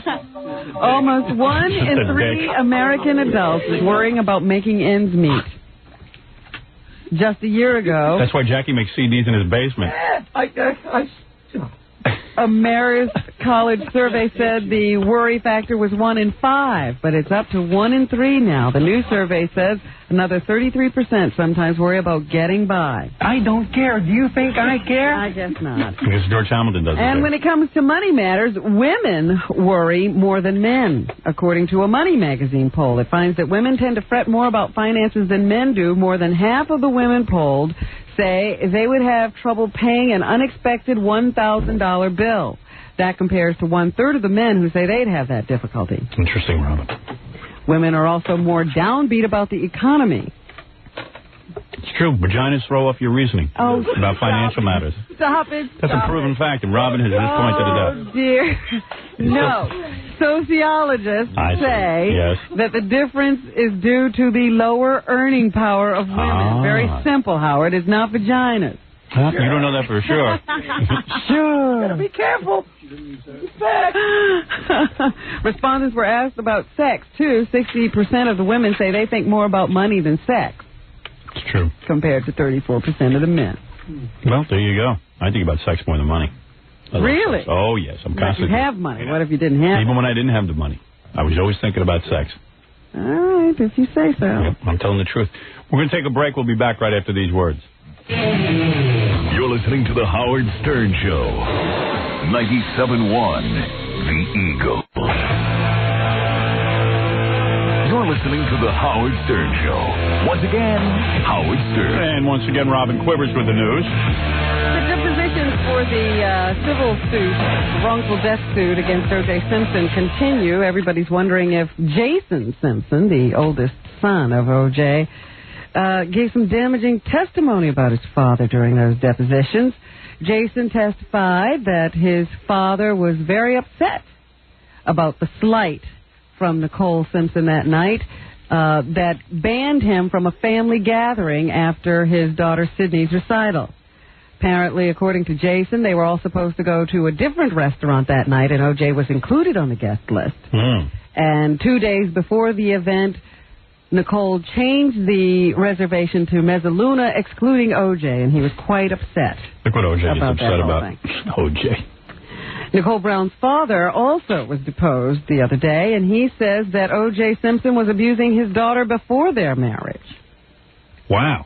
He said he heard of an incident before the marriage in which, during an argument, I guess, O.J. put his daughter out of the car and drove off without her. We heard about that. Well, this is a recurrent pattern. Obviously, he must have done this a lot, but he did it before the marriage, too. And Mr.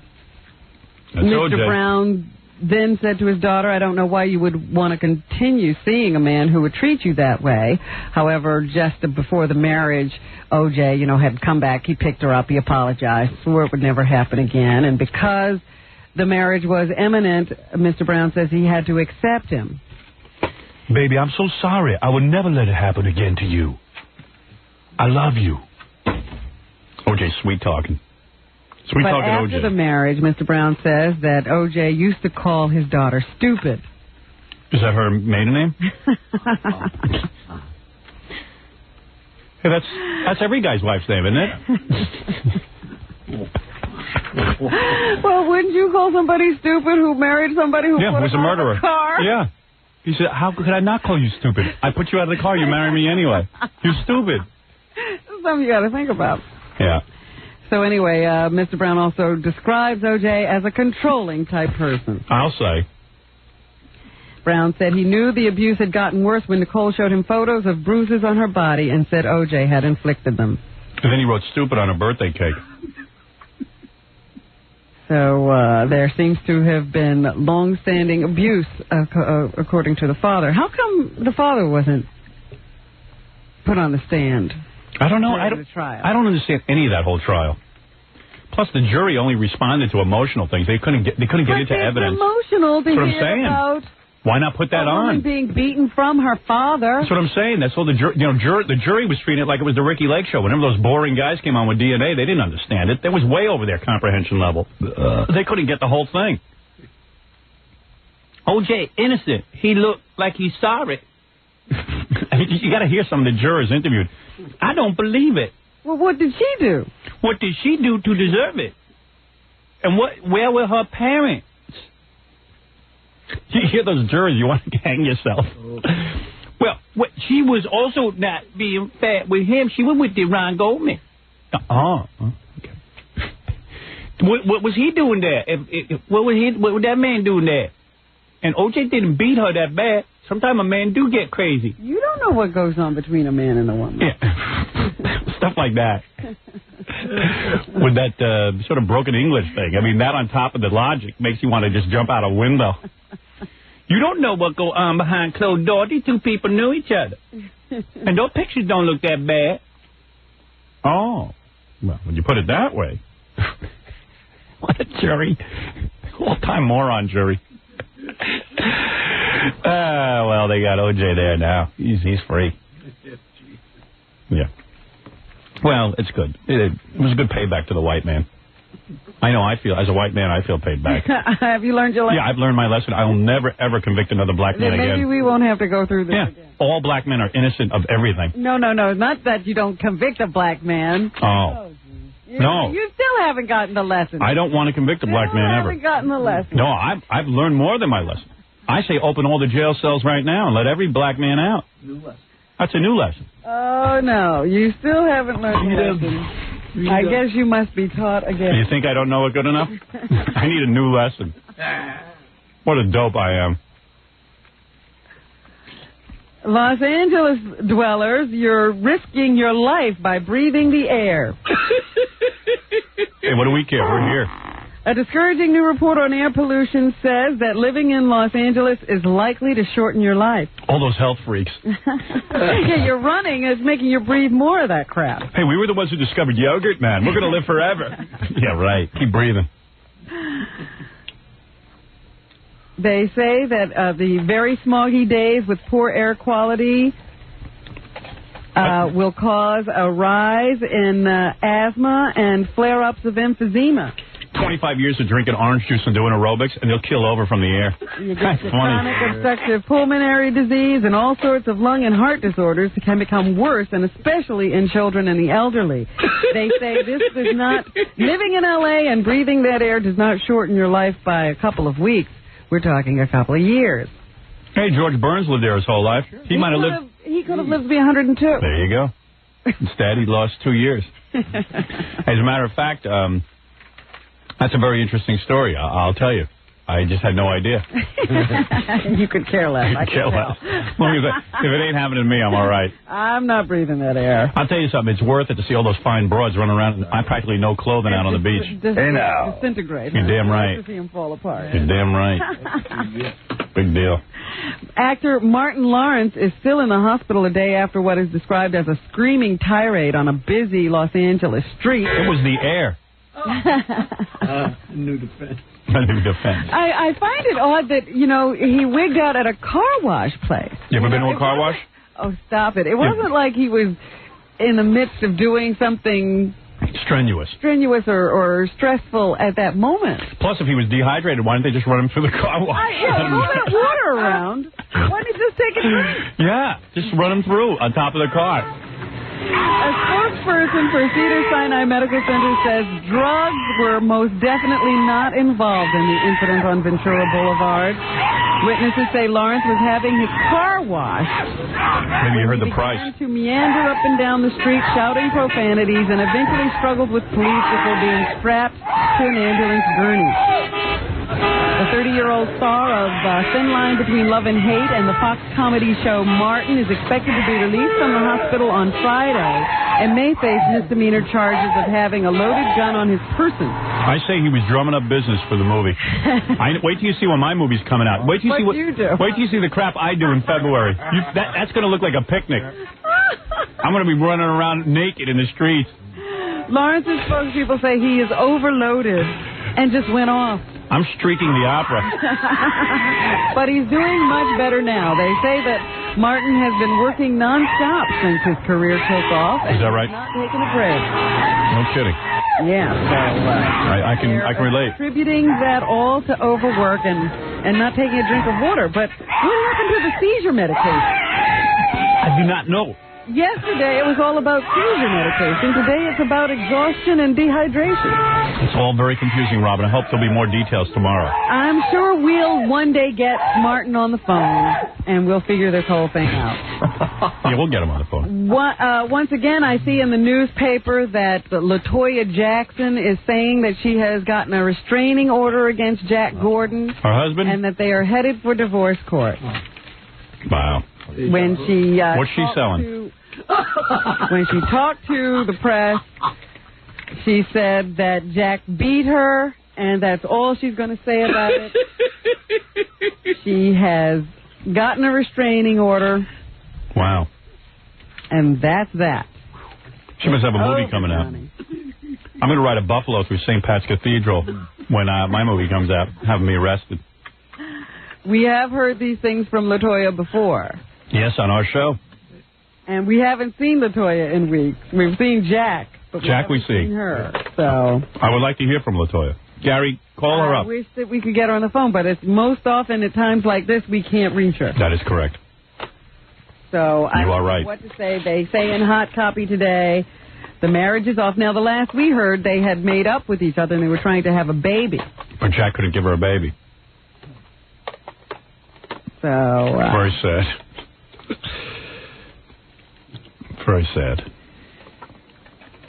Gordon says that he thinks that LaToya will rejoin her family after years of estrangement.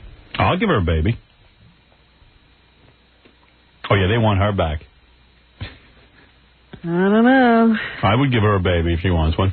Sounds weird to me. I wish we could talk to LaToya, but I don't know that that'll happen either.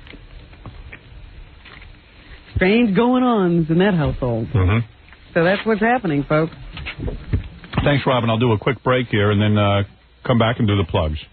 What is it? I was going to say, I just left a message for Jack. But, I've spoken to Jack probably in the last week. I've probably spoken to him 3 or 4 times. Hey, Jack's no problem. It's LaToya we want to get a hold of. Yeah. But you know what? Maybe you can get a hold of Jack for tomorrow. But he always says that, he goes, sometimes he'll cover the phone and he'll say, LaToya, what do you want to do about this? All right, well, why don't you do this? Okay. But you don't know that he's really talking to her. Yeah, right. But try and get him on the show for tomorrow, okay? Anybody, Jack or anyone. Okay, we'll be back right after these words. You're listening to the Howard Stern Show.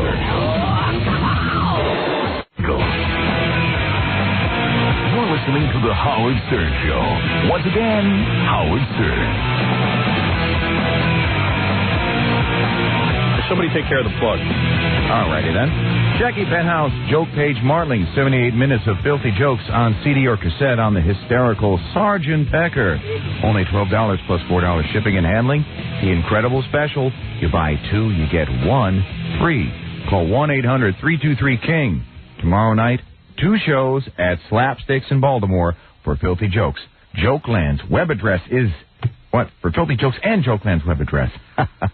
516-922-WINE. Don't miss Steve the Prick Gorilla with the American Flagellators Thursday night.